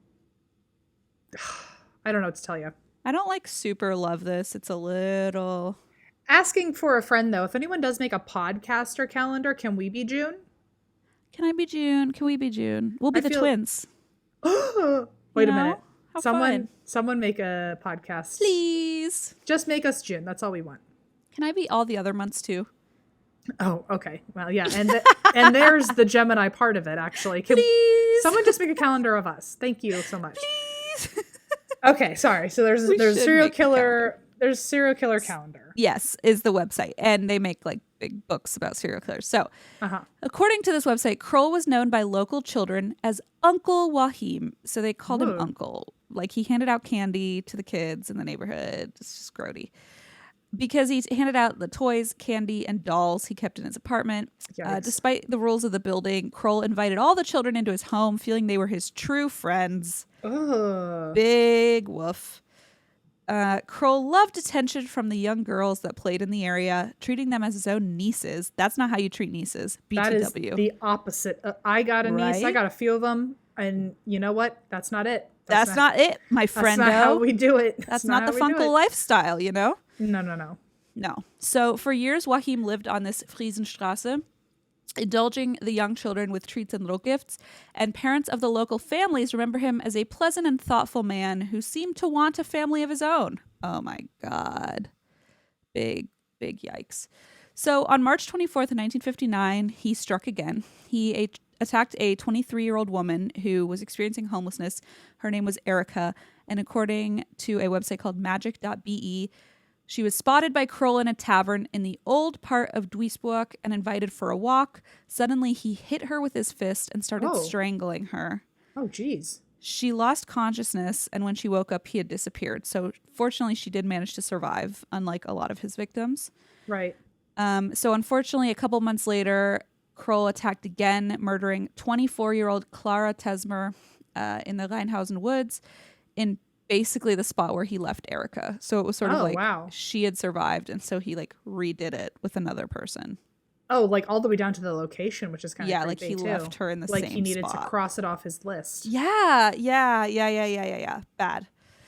So 5 boys out on their bicycles discovered her body, and the police were quickly called to the crime scene. But because this is a running pattern that happens here, a man known as Gunter K was the person last seen with Clara. And because he was unable to provide an alibi, he was locked up for her murder instead. Oh my God. And like, and did he ever get released or anything? Or like, So, did they ever find out? So thankfully, after 6 months, a final inquest was held and he was able to prove his innocence and was released. Okay. I mean, still terrible. He spent 6 months in Still prison terrible for murder. RE that Amanda Knox bullshit of Right, like right, being stuck in jail and you didn't do anything. And so many other stories of like, going to jail while innocent people. Yeah, exactly. So by this point, all 3 known victims had been subject to Kroll's ever-growing MO, which included targeting young women or girls before strangling and then raping them. Oof. So his MO adjusted. Oh my God. When he murdered 16-year-old Manuela Knott in the Essen Forest. Okay, this is where just things, again, escalate. So Manuela's body was found naked in some bushes. It was evident she'd been strangled and raped. He had masturbated over her body and taken chunks of her skin. Chunks of what? Oh my God. With him. Chunks of her with him. Yeah, they were gone. What? So at the time they didn't know who did it, but like pieces of her were missing. Yeah, that I got. Wait, Yeah. where? To clarify, I mean, what? Like her face? Like her? Do we? Doesn't matter. It doesn't matter. We don't know. We don't know. Doesn't matter. We don't know. But it says part of her buttocks and thighs and Jesus skin. Yeah. And how did he? I mean, again, doesn't matter. But like when they said chunks, like I'm wondering if it's like I don't know. They just took. He just took a knife and took I slices assume it was of just her. a knife. Yeah. Oh my God. Okay. Very gruesome. He later admitted that on that day was when he tried cannibalism out on a whim. Oh. And okay. Just a casual whim, you know. Right. Yeah. Like because he had like parts of her like neck on him, so he was just like, I might as well taste one. I think like, it was like, oh, I'm gonna try this. So then he took parts of her with him. Oh, so the intention was I am think bringing the this back to intention was- cook it. Yeah. Okay. So they later found out why there were pieces of her missing, basically. Similar to the case of Clara Tesmer, Kroll was never originally suspected. In fact, the police thought this was the work of a gang of perverts in town. Oh, no, just one pervert, actually. Just one big pervert, right. And he would continue to murder and eat his victims. That was his new MO. Something he would later justify because... What? And why do you think he did that? What do you think his excuse was, his reasoning? I don't know. Religion? Is it a belief system now? No, his grocery bills were too high. Oh, for fuck's sake. Okay. I know. That's why? That's literally what he said. He said meat was too expensive, so he reckoned he would just eat humans. My meat bill is also wildly high, to be clear. And I can tell you, I still don't want to eat a human. So. Yeah. I don't think it's like that guy I covered recently where he said like, oh, I was just doing it for money. And it's like, buddy, we all know you weren't doing it for money. Like you were doing it for other sick reasons. Like don't pretend that this is for grocery bills. Like don't act like this is budget friendly. Right, like, exactly. That's what we're doing here. You saw this on Pinterest. Yeah, you're full of shit. This was on like Extreme Couponers or something. Listicle somewhere. Yeah. So that's what he said later. I mean, at this point, they still think it's just a gang of perverts or a guy named Gunter, so they don't know yet. But the reason that Kroll was able to murder 14 people over 20 years is because pretty much every time other men were found guilty for his murders. Wow. He's like the king of like not even having to come up with an alibi. Evading it. Yeah. And the wild part is, a lot of them turn themselves in.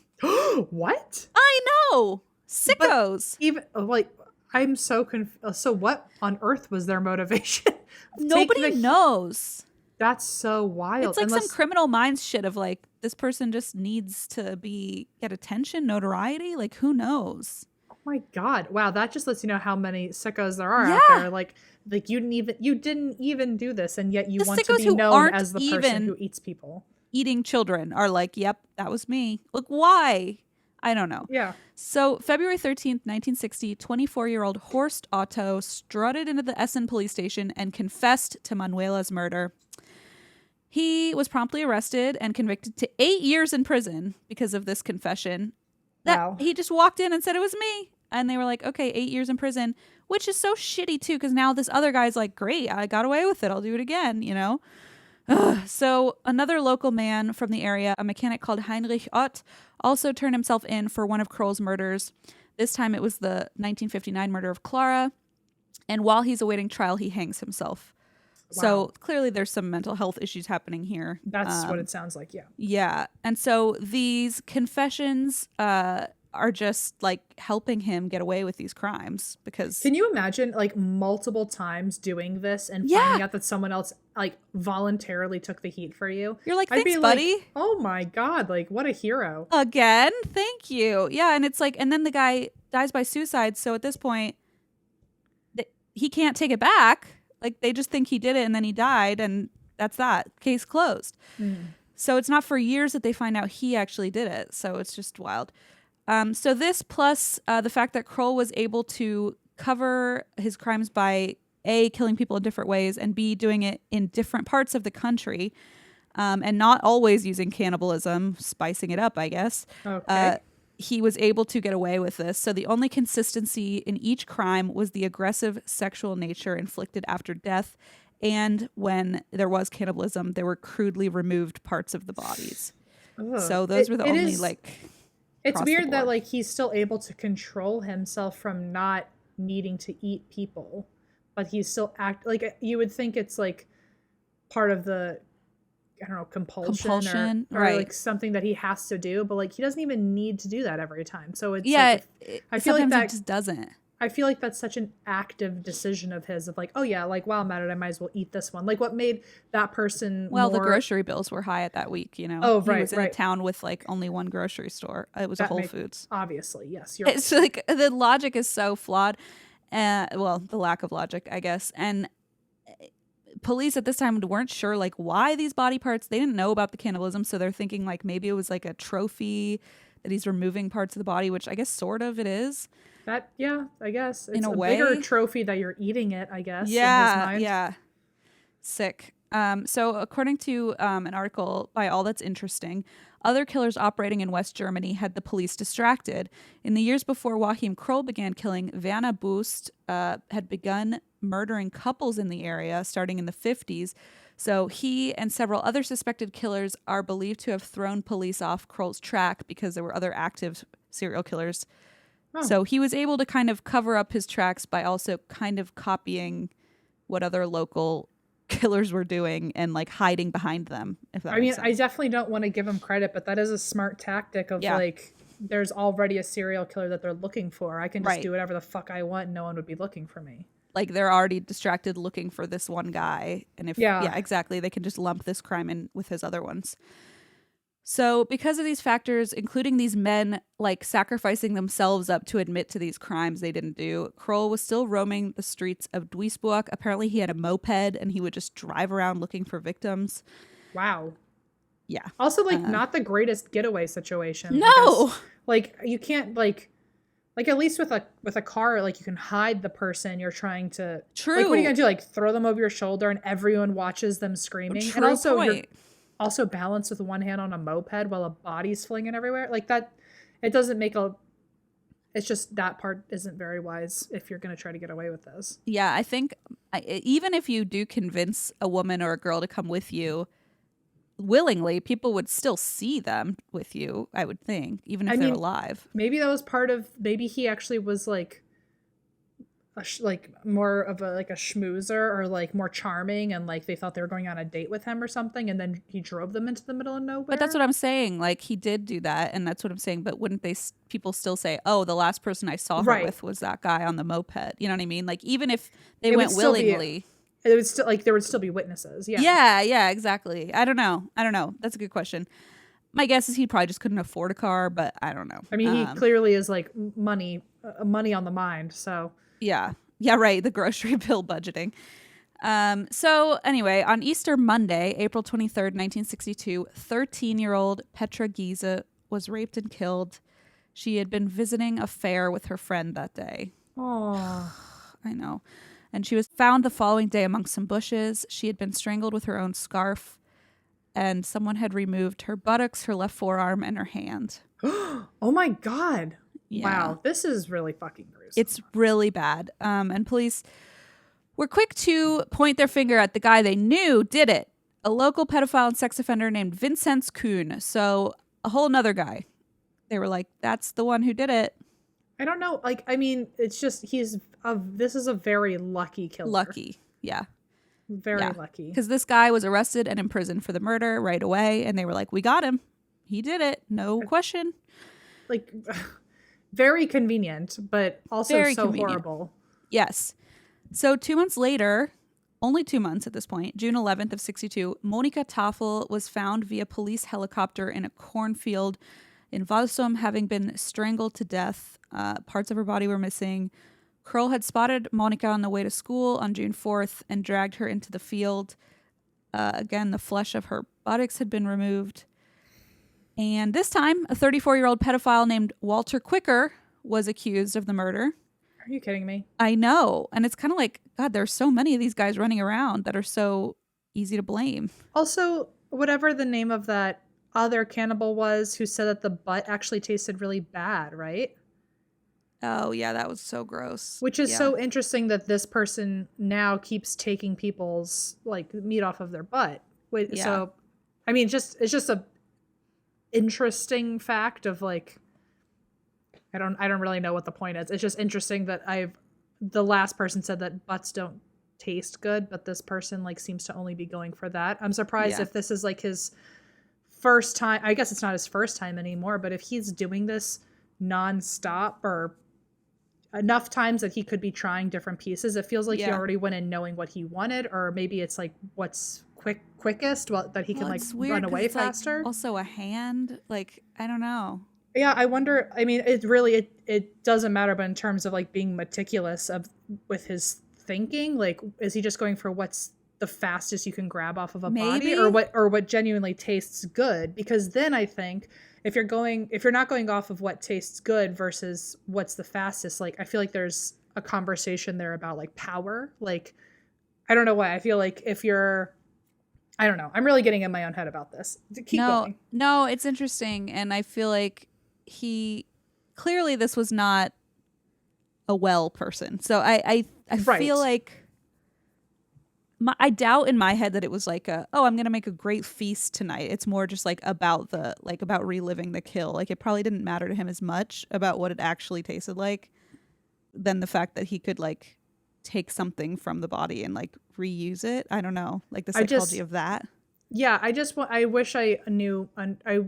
I wish I understood more like under the hood of his thinking. Like I know it's so stupid. Like why not this part of the body versus this part of the body? But I feel like with someone like that, you've got a reason for those things. I mean, my guess would be what you said of like it would just be easier, quicker access to take certain parts, and he would just do what he could and leave. Sure. I don't know.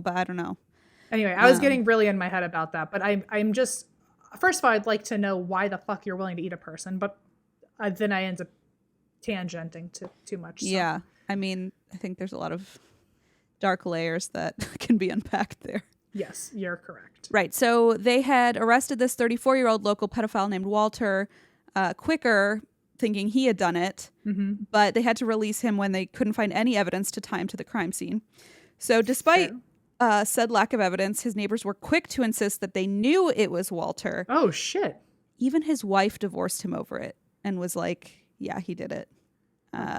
So to be fair, he was apparently a local pedophile. So like he already had a bad rap sheet, you know. Oh, okay. This isn't his first rodeo here with like the police and everything. So I imagine maybe this was the point where his family and friends were like, well, he's done it before. Okay, you know? That makes I don't think it was out of nowhere. But I just thought people got a weird vibe and everyone ganged up on him. The wife was like, never mind. Yeah. I don't know. But I think since he was already known as a local pedophile, there was clearly some animosity there. Already. Yeah. Yes.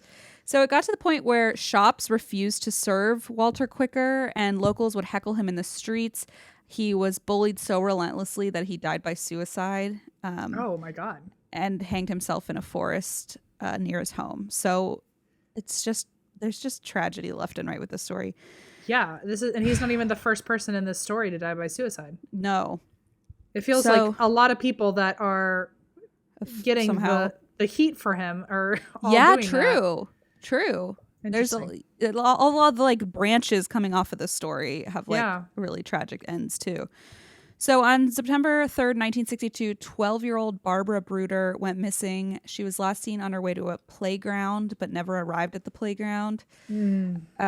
Kroll later confessed to strangling and raping her. However, her body was never found, so he was never charged with her murder. It's like terrible. He literally said he did it, and they couldn't charge him with it. Oh so my God. Still unsolved. Angering. Very angry. Very horrible, yeah. So for the next 3 years, it would seem that Kroll made the decision to lay low unless there were crimes that he just never talked about or we could never find, which is possible. Apparently, in the meantime, his sources think that he satisfied his needs with his inflatable dolls. He apparently had a lot of hi-fi like equipment that he would use, and they saw him hauling it around with his moped. Oh, I don't know. Apparently, they were like, he just did weird shit in his apartment. So maybe that's how he got by for 3 years without attacking any real humans. But it wasn't the end, because August 22nd of 1965, Kroll was in Grossenbaum wandering around a lover's lane when he spotted a couple having sex in the front seat of their car. So this is so weird. He snuck up to the car. He I guess on the ground so they couldn't see him, and he stabbed one of the tires with a knife to deflate it. Wow. And I guess they didn't see that he did that. They were, I guess, distracted. Really in the moment. Yes. Really in the moment. And then he like crawled away and called to the car for help and pretending he had hurt himself. And so when the 25-year-old man, Hermann Schmitz, got out of the car to check on Kroll to see if he was okay, he sprung onto him and stabbed him twice in the heart. Just shit, out of nowhere. So Marion Veen, who was the Herman's partner, tragically watched as Herman was literally just stabbed to death in front of her, like seconds after they were just in the car together. Oh my God. And Kroll had a clear plan. He was going to kill and rape Marion next, but she jumped in the car in the front seat, honked the horn repeatedly, and drove the car at full speed despite the flat tire, aiming at Kroll. Good. He wasn't physically harmed. He was able to run away like before the car hit him. And she was not physically harmed either because she, escaped his clutches basically. But she held Herman in her arms as he passed away. And Herman, it's just really awful. And Herman would end up being Kroll's only male victim. Wow. So, and it was just to get to her. So fortunately, with the incessant honking, other drivers had heard this. And so she got their attention. So they arrived at the crime scene and somebody went and called police. Unfortunately, there were no clear traces of Kroll left behind. And even though Marion gave a clear description of him, they just the leads dried up and he escaped once again. Jesus. Oh my God. How many years has this been by now? Good question. So this is, let's see, 1965. 65. Yeah. And he's not caught until 76. So we still have halfway of the story to go because it's like a 20-year murder span. So we're about halfway through the time span. Yeah. Okay. I mean, there's not as much story left. Like, don't worry, everybody. We only have like a page of story left, but no. That's not what we didn't mean it like that. We didn't mean it like that. We just wow. Like, how does he keep evading any trouble this whole time? You just wonder, is karma even real if this just keeps... Well, also, his confidence level, his cockiness must be out the fucking absolutely. Roof. Are you kidding me? For him to think I've done it for X amount of years at this point. What's going to stop me?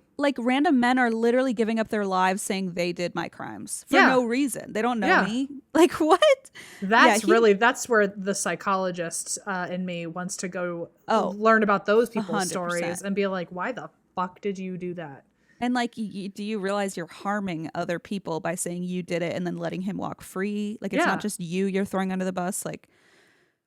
Yeah, it's just it's wild. I imagine there's a lot of question over why or how that happens, or anyway.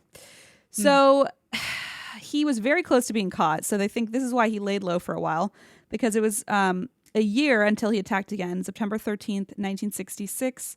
20-year-old Ursula Rolling was strangled to death in Fursterbusch Park in Marl, and he sexually assaulted her and left her there, and then went home and said he did things with his dolls, and I'm just going to leave it at that.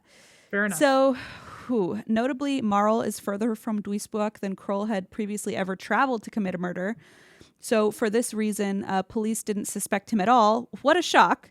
Yeah, they seem to just not even never. care, so. Yeah, like this isn't a surprise again. And arrested a man called Adolf Schickel, who was Ursula's boyfriend at the time, and they thought he was the culprit. So they had to let him go for lack of evidence, but everyone thought he was guilty, so he was driven out of town.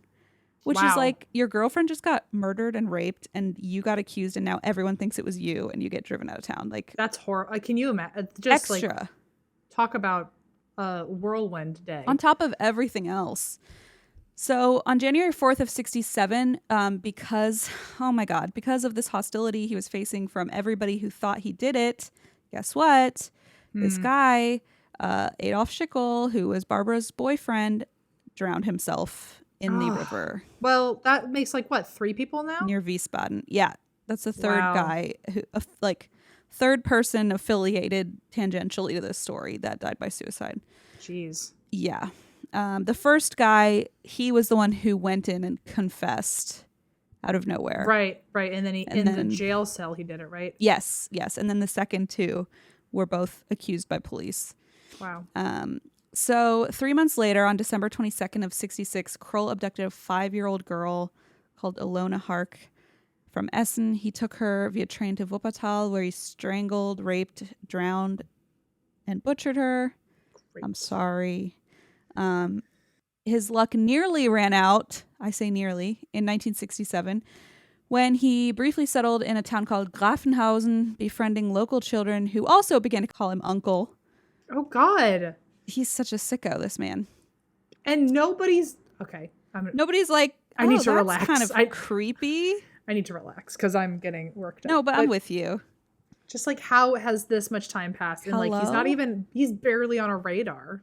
And on any radar, and all the townsfolk are like, oh, he just loves kids. It's like, again, oh my God. Again, with the level of cockiness he must have, though, because it's like, not only am I not getting caught, but also like the children love me, and it's just giving me more and more, like, I don't know, ammo's not the right word, but I have new targets. Yeah, I'm getting more and more access as the days go on. With no doubt or question from people. Like, he's not like the weirdo in town. Like, no one suspects him. It's wild. He's a fucking pillar is what I'm trying to say here. And I feel like everyone's minds are going to be blown when they realize it's him, and they're going to be like, Uncle, he was such a nice guy. Always with that nonsense. God. Yeah. Again, I'm not blaming these people. It's not their job to know who's like hurting. No, we're children. Blaming how the world how it just spins sometimes. How it spins in the wrong way. Sometimes and how the world spins a little crazy. And how assholes like this can just get away with being like humongo creeps with their... it just pisses me off. Causing damage left and right. Can you imagine being one of those children later and being like, I spent time with that man. Like, I was in his house, you know? Can you imagine being a parent to one of those but children? A parent, later? Yeah. Like being like, I didn't know. I mean, the guilt that they'll have for having like no awareness of it, but like terrifying. Yeah. Yeah, no, I totally agree. It's so scary. So he, on June 22nd of 67, he lured a 10-year-old girl named Gabriele Püttmann to a nearby field one afternoon. Oh my God. He promised to show her a rabbit, and that's how he got her to go to the field with him. I mean, it's the most cliche tropes that he's pulling out, and I hate We just talked about this too. We did. We were like, I can't believe that sometimes that still works. Like, yeah, because I guess it just has always been the go-to move. Like, it just...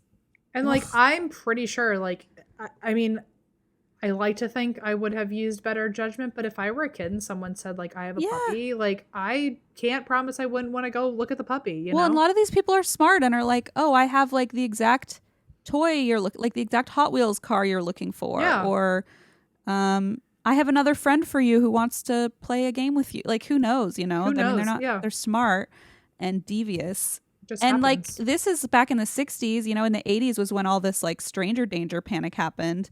Right. So like before then, I don't think this was even really a Talked thought on about. people's radar. Yeah. Yeah. So he told her there was a rabbit. Instead, he produced obscene pornographic photos. The child was horrified. He was hoping she wouldn't be, but she was. What did he think would happen? She'd be into it? Yeah. He apparently hoped she would be aroused by it. God. She was horrified, understandably. She bolted for safety, and he made a grab for her throat, but he fled town before police could start like digging into who did this, because she was left in a coma unconscious for 8 days. Oh God. So did she wake up and she was able to tell who it was? no. So I don't think, or I don't know if she ever told who it was or like knew who it was, but he left town, I guess is a time before they could just track his cell phone or something. He left town before they could even like come be like, what were you doing with her over there in that field? He just fucking pieced before they could ask any questions. Gotcha. And so once this happened, he laid low for 2 years in hiding because he was like, shit, I was very close to getting caught. So he was probably rattled him and like humbled him for a second of like, what for the a fuck goddamn are you minute. doing? Yeah, Wow. exactly. So even though she survived and he didn't get caught, he was like almost caught. So he laid low for 2 years. And against his MO, Kroll this time in 1969, he's 36. He targets a 61-year-old woman. Oh, that's new. Yeah, it's like a totally different MO. Who's wandering a tourist resort in the south of Essen. That's the town my grandpa lives in. Fun fact. Oh. Just some lighthearted side fun facts. Yeah. Mine was from Brooklyn, but okay. Cool. Yeah. After he tried to strike up a conversation with her, which she declined, he hit her and then raped and strangled her to death. Wow. And police found her body in the bushes the following day. A year later, on May 21st of 1970, Kroll noticed the 13-year-old Jutta Rahn on the train in Breitscheid, and he followed her off the train and into the woods, which she usually went through as a shortcut to get home. And then when he followed her into the woods, he strangled her as well. So he goes right back from 0 to 60. He's like, I'll try this like other thing, and then he's like, never mind. He's like, I know what I'm really here for. I can't hide anymore. That's awful. So, did he ever? Did we ever hear him talk about that 61-year-old woman? Because I feel like that is a very different change for him. No, it's not really brought up. It's just kind of a random outlier, and it makes you wonder, like, was he trying to switch up his MO because he had almost gotten caught with that child? Right. The last that sounds time? like what it would be, right? Yeah, that's my guess. Is he was like trying to, because then he went right back to children again. So it's like, yeah, I don't know if he was like, trying to switch it up. I don't know. I don't know. But so Jutta, who he had just 13-year-old who he just killed in the woods, her neighbor and apparently boyfriend, who was 20-year-old Peter Shea, 20-year-old, 13-year-old, a little questionable, but whatever. I think honestly at this point, right, there's nothing that's not questionable about this entire episode. So about every bullet that I read. Yes. Yeah. So he was brought into custody. He spent 15 months in prison for her murder and rape. Wow. 15 years or 15 months? Months. Okay. I mean, still bad, but, not 15 years, I guess. But he was released because of lack of evidence. And then Kroll wouldn't act again until 76. And this would be his penultimate murder of 10-year-old Karen Töpfer, who he killed on May 8th while she was on her way to school. Unfortunately, he wouldn't be charged with her murder because of a lack of evidence. And now, like the times he's finally we're getting somewhere, it's still lack of evidence. It's still like they just can't pin anything to him. And it's like, I know there's not DNA back then, but like anything, fingerprints, nothing. He leaves nothing. This guy's like, he's even good for today's age, which is yeah, awful. It's terrible to even think about. So we're now months before the world would find out about this, the Ruhr hunter that nobody even realized was pinned to all of these fucking murders at once, which must have been shocking. The cops must have felt real wild about this. Right? Like, they oh must have been shit. like, how did we not fucking catch this? There were like 6 people who got pinned and like either died by suicide, got let go, or are in prison for this. Oh my God. I can't imagine the feeling. Yeah. So on July 3rd, 1976, which was where we started, police were brought to Friesenstrasse because 4-year-old, I can't even, makes me sick. Marion Letter had been missing, and that is when they found part of her body in the drain, as we talked about, as well as in the pot. And according to Murderpedia, a plumber quickly verified the statement. Oh my God, here we go. Oh my God. The plumber flushed. Okay, I'm sorry. A plumber flushed a child's lungs and other organs out of the pipe. Holy crap. And detectives went calling on Kroll. In his apartment, they discovered plastic bags of human flesh stored in the freezer on the stove. A tiny hand was boiling in a pot with carrots and potatoes. And convinced that they had bagged the hunter, officers were stunned by what we said, his long-running litany of rape and murder all over the country that they just hadn't connected. And they had finally caught the man. So, it's just like, I can't even breathe. It's so upsetting. Neighbors couldn't believe, hey, fun fact, that this pillar of the community, who they thought was so kind and generous, and the local uncle handing out candy to everybody, was actually a convicted serial killer. Oy vey. Pillar to killer, indeed. So he was taken into custody and questioned immediately. This wasn't a difficult task because Kroll was literally, like I said at the beginning, like ready to fucking rumble and tell them everything he ever did. As serial killer calendar elaborates, he made a very detailed confession, which included how, well, here we go. Okay. The bodies of very young children were the best meat he was able to find. Oh, well, there you have that. There you have it. He offered the police so much information that he even, as evidenced by a picture taken, which we can also put in the Instagram, he would have the police take him back to these crime scenes, like in the woods and stuff, and he would reenact them for police purposes. Oh my God. Which is like horrible because there's probably a line of like he wants to reenact these, but also like they need like the evidence. I don't know. I feel like he also partially was hoping that like one cop would like praise would be him impressed. Or, like, be yeah, into exactly. It. Yeah. Because it's so sick, but he was clearly like, watch what I did. You know, he's like clearly proud of himself. And so there's like a gross picture of him like leaning over a guy like, this is how I did it. It's like fucking I feel like he wanted praise. I feel like he wanted some sort of like validation. Yeah, which I think must be why at the end he was like, I did all of them. Yeah. Even the ones that all these other people said they did, I did them, you know? Yeah, truly. He could have gotten away with it, but now he wants to like... Yeah. Like he didn't have to admit to all of those. He could have kept his mouth shut, and yet he didn't. So exactly. I don't know what he was thinking. Exactly. So he was charged with a total of 8 murders and 1 attempted murder in a trial that began October 4th in 1979. The trial lasted for 151 days. Oh. And after the trial, he was convicted and given 9 life sentences. Wow. But guess what? This idiot. This is how dumb this man is. And this is why it pisses me off that he wasn't caught for so long. He was shocked when he got 9 life sentences because he thought if you confessed to the killings, he wouldn't be incarcerated for them. Because like if you plead innocent, or if you admit to it, then you don't have to like do the time, which is like, wait, what?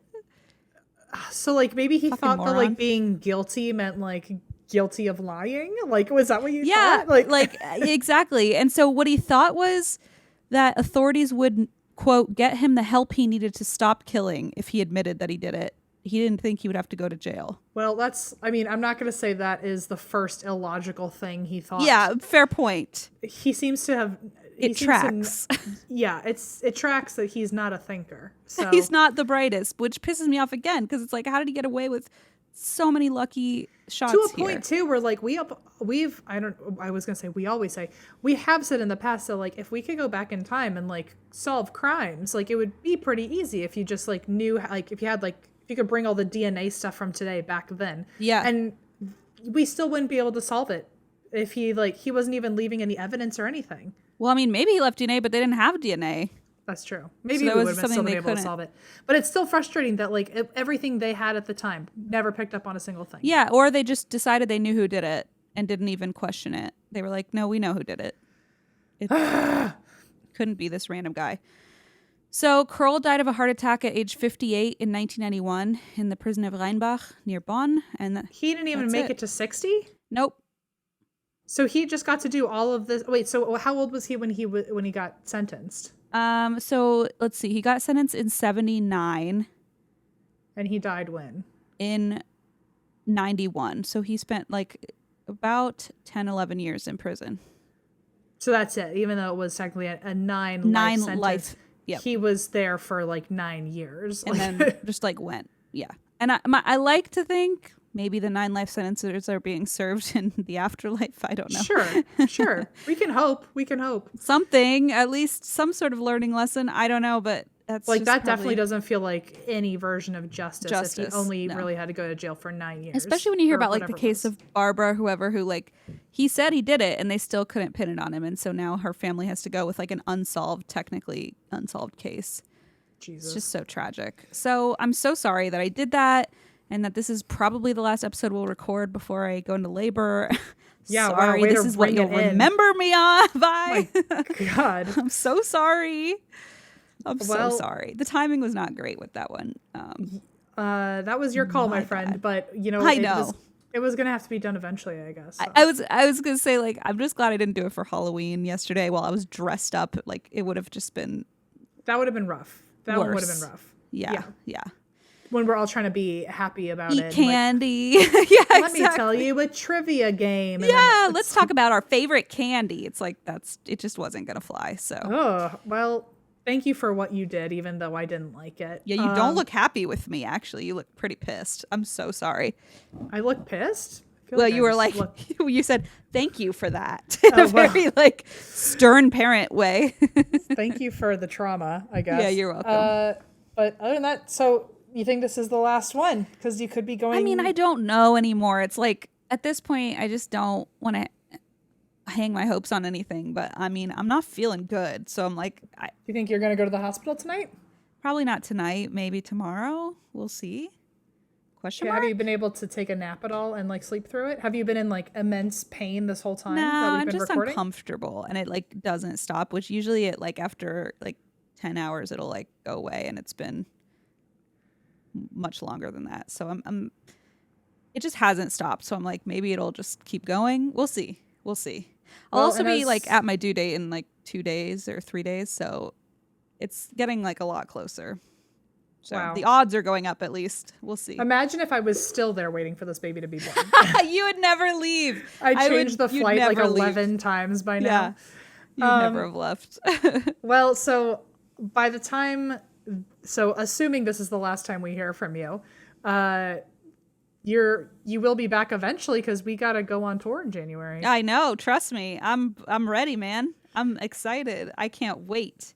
So that means I wonder when we'll be recording together again. I know. I mean, I imagine since I get a nice like solid several weeks off here, I'll be, ready enough to get back into it. I have a story already prepped for the next one. That's not quite. I mean, it's terribly tragic, but it's not quite as like awkwardly heinous. I was going to say, is it the horrible story of giving birth and the pain yes, and all that? That's going to be a fun one. Yeah, that'll be the one everyone tunes out for. They're like, no, thank you. Try to remember it. I know this will be tough for you, but try to remember giving birth to your firstborn baby because I'm going to have a lot of questions when you get back. I'm going to have, oh my God, you think I'm having questions about cannibalism? Wait for him to talk about other We'll have a tell-all. Functions. I'll be like, I'd like to know every moment that I'll tell you whatever you need to know. Maybe live stream it. I'd like to just be there. Well, so maybe I'll live stream it to you. Maybe not to everyone. That's not what I meant. I mean, TikTok and Instagram. Publicly. Yeah, I would like a public live streamed birth. Can I monetize it? Who will sponsor it? I'm pretty sure there's some fertility thing that will absolutely sponsor that. So if only we hadn't thought about that the day that you might be going into Damn it. hospital. Okay, we'll make some calls. I want like a snack company to sponsor. I want like food to sponsor. Maybe a wine company of like finally we hell yeah. reunited and it feels That's so good. That's the one. Yeah. Wait till I'm not taking painkillers at the hospital, then I'll indulge and do my little sponsorship endorsement. Well, if this is the last time that you're on here for a while, it's gonna be weird having a podcast without you for a little bit. No, I mean, yeah, it'll be weird for you. I'll finally have all the control. What if I'm replaced? What if I come back and everyone's like, no, it was way more fun without her?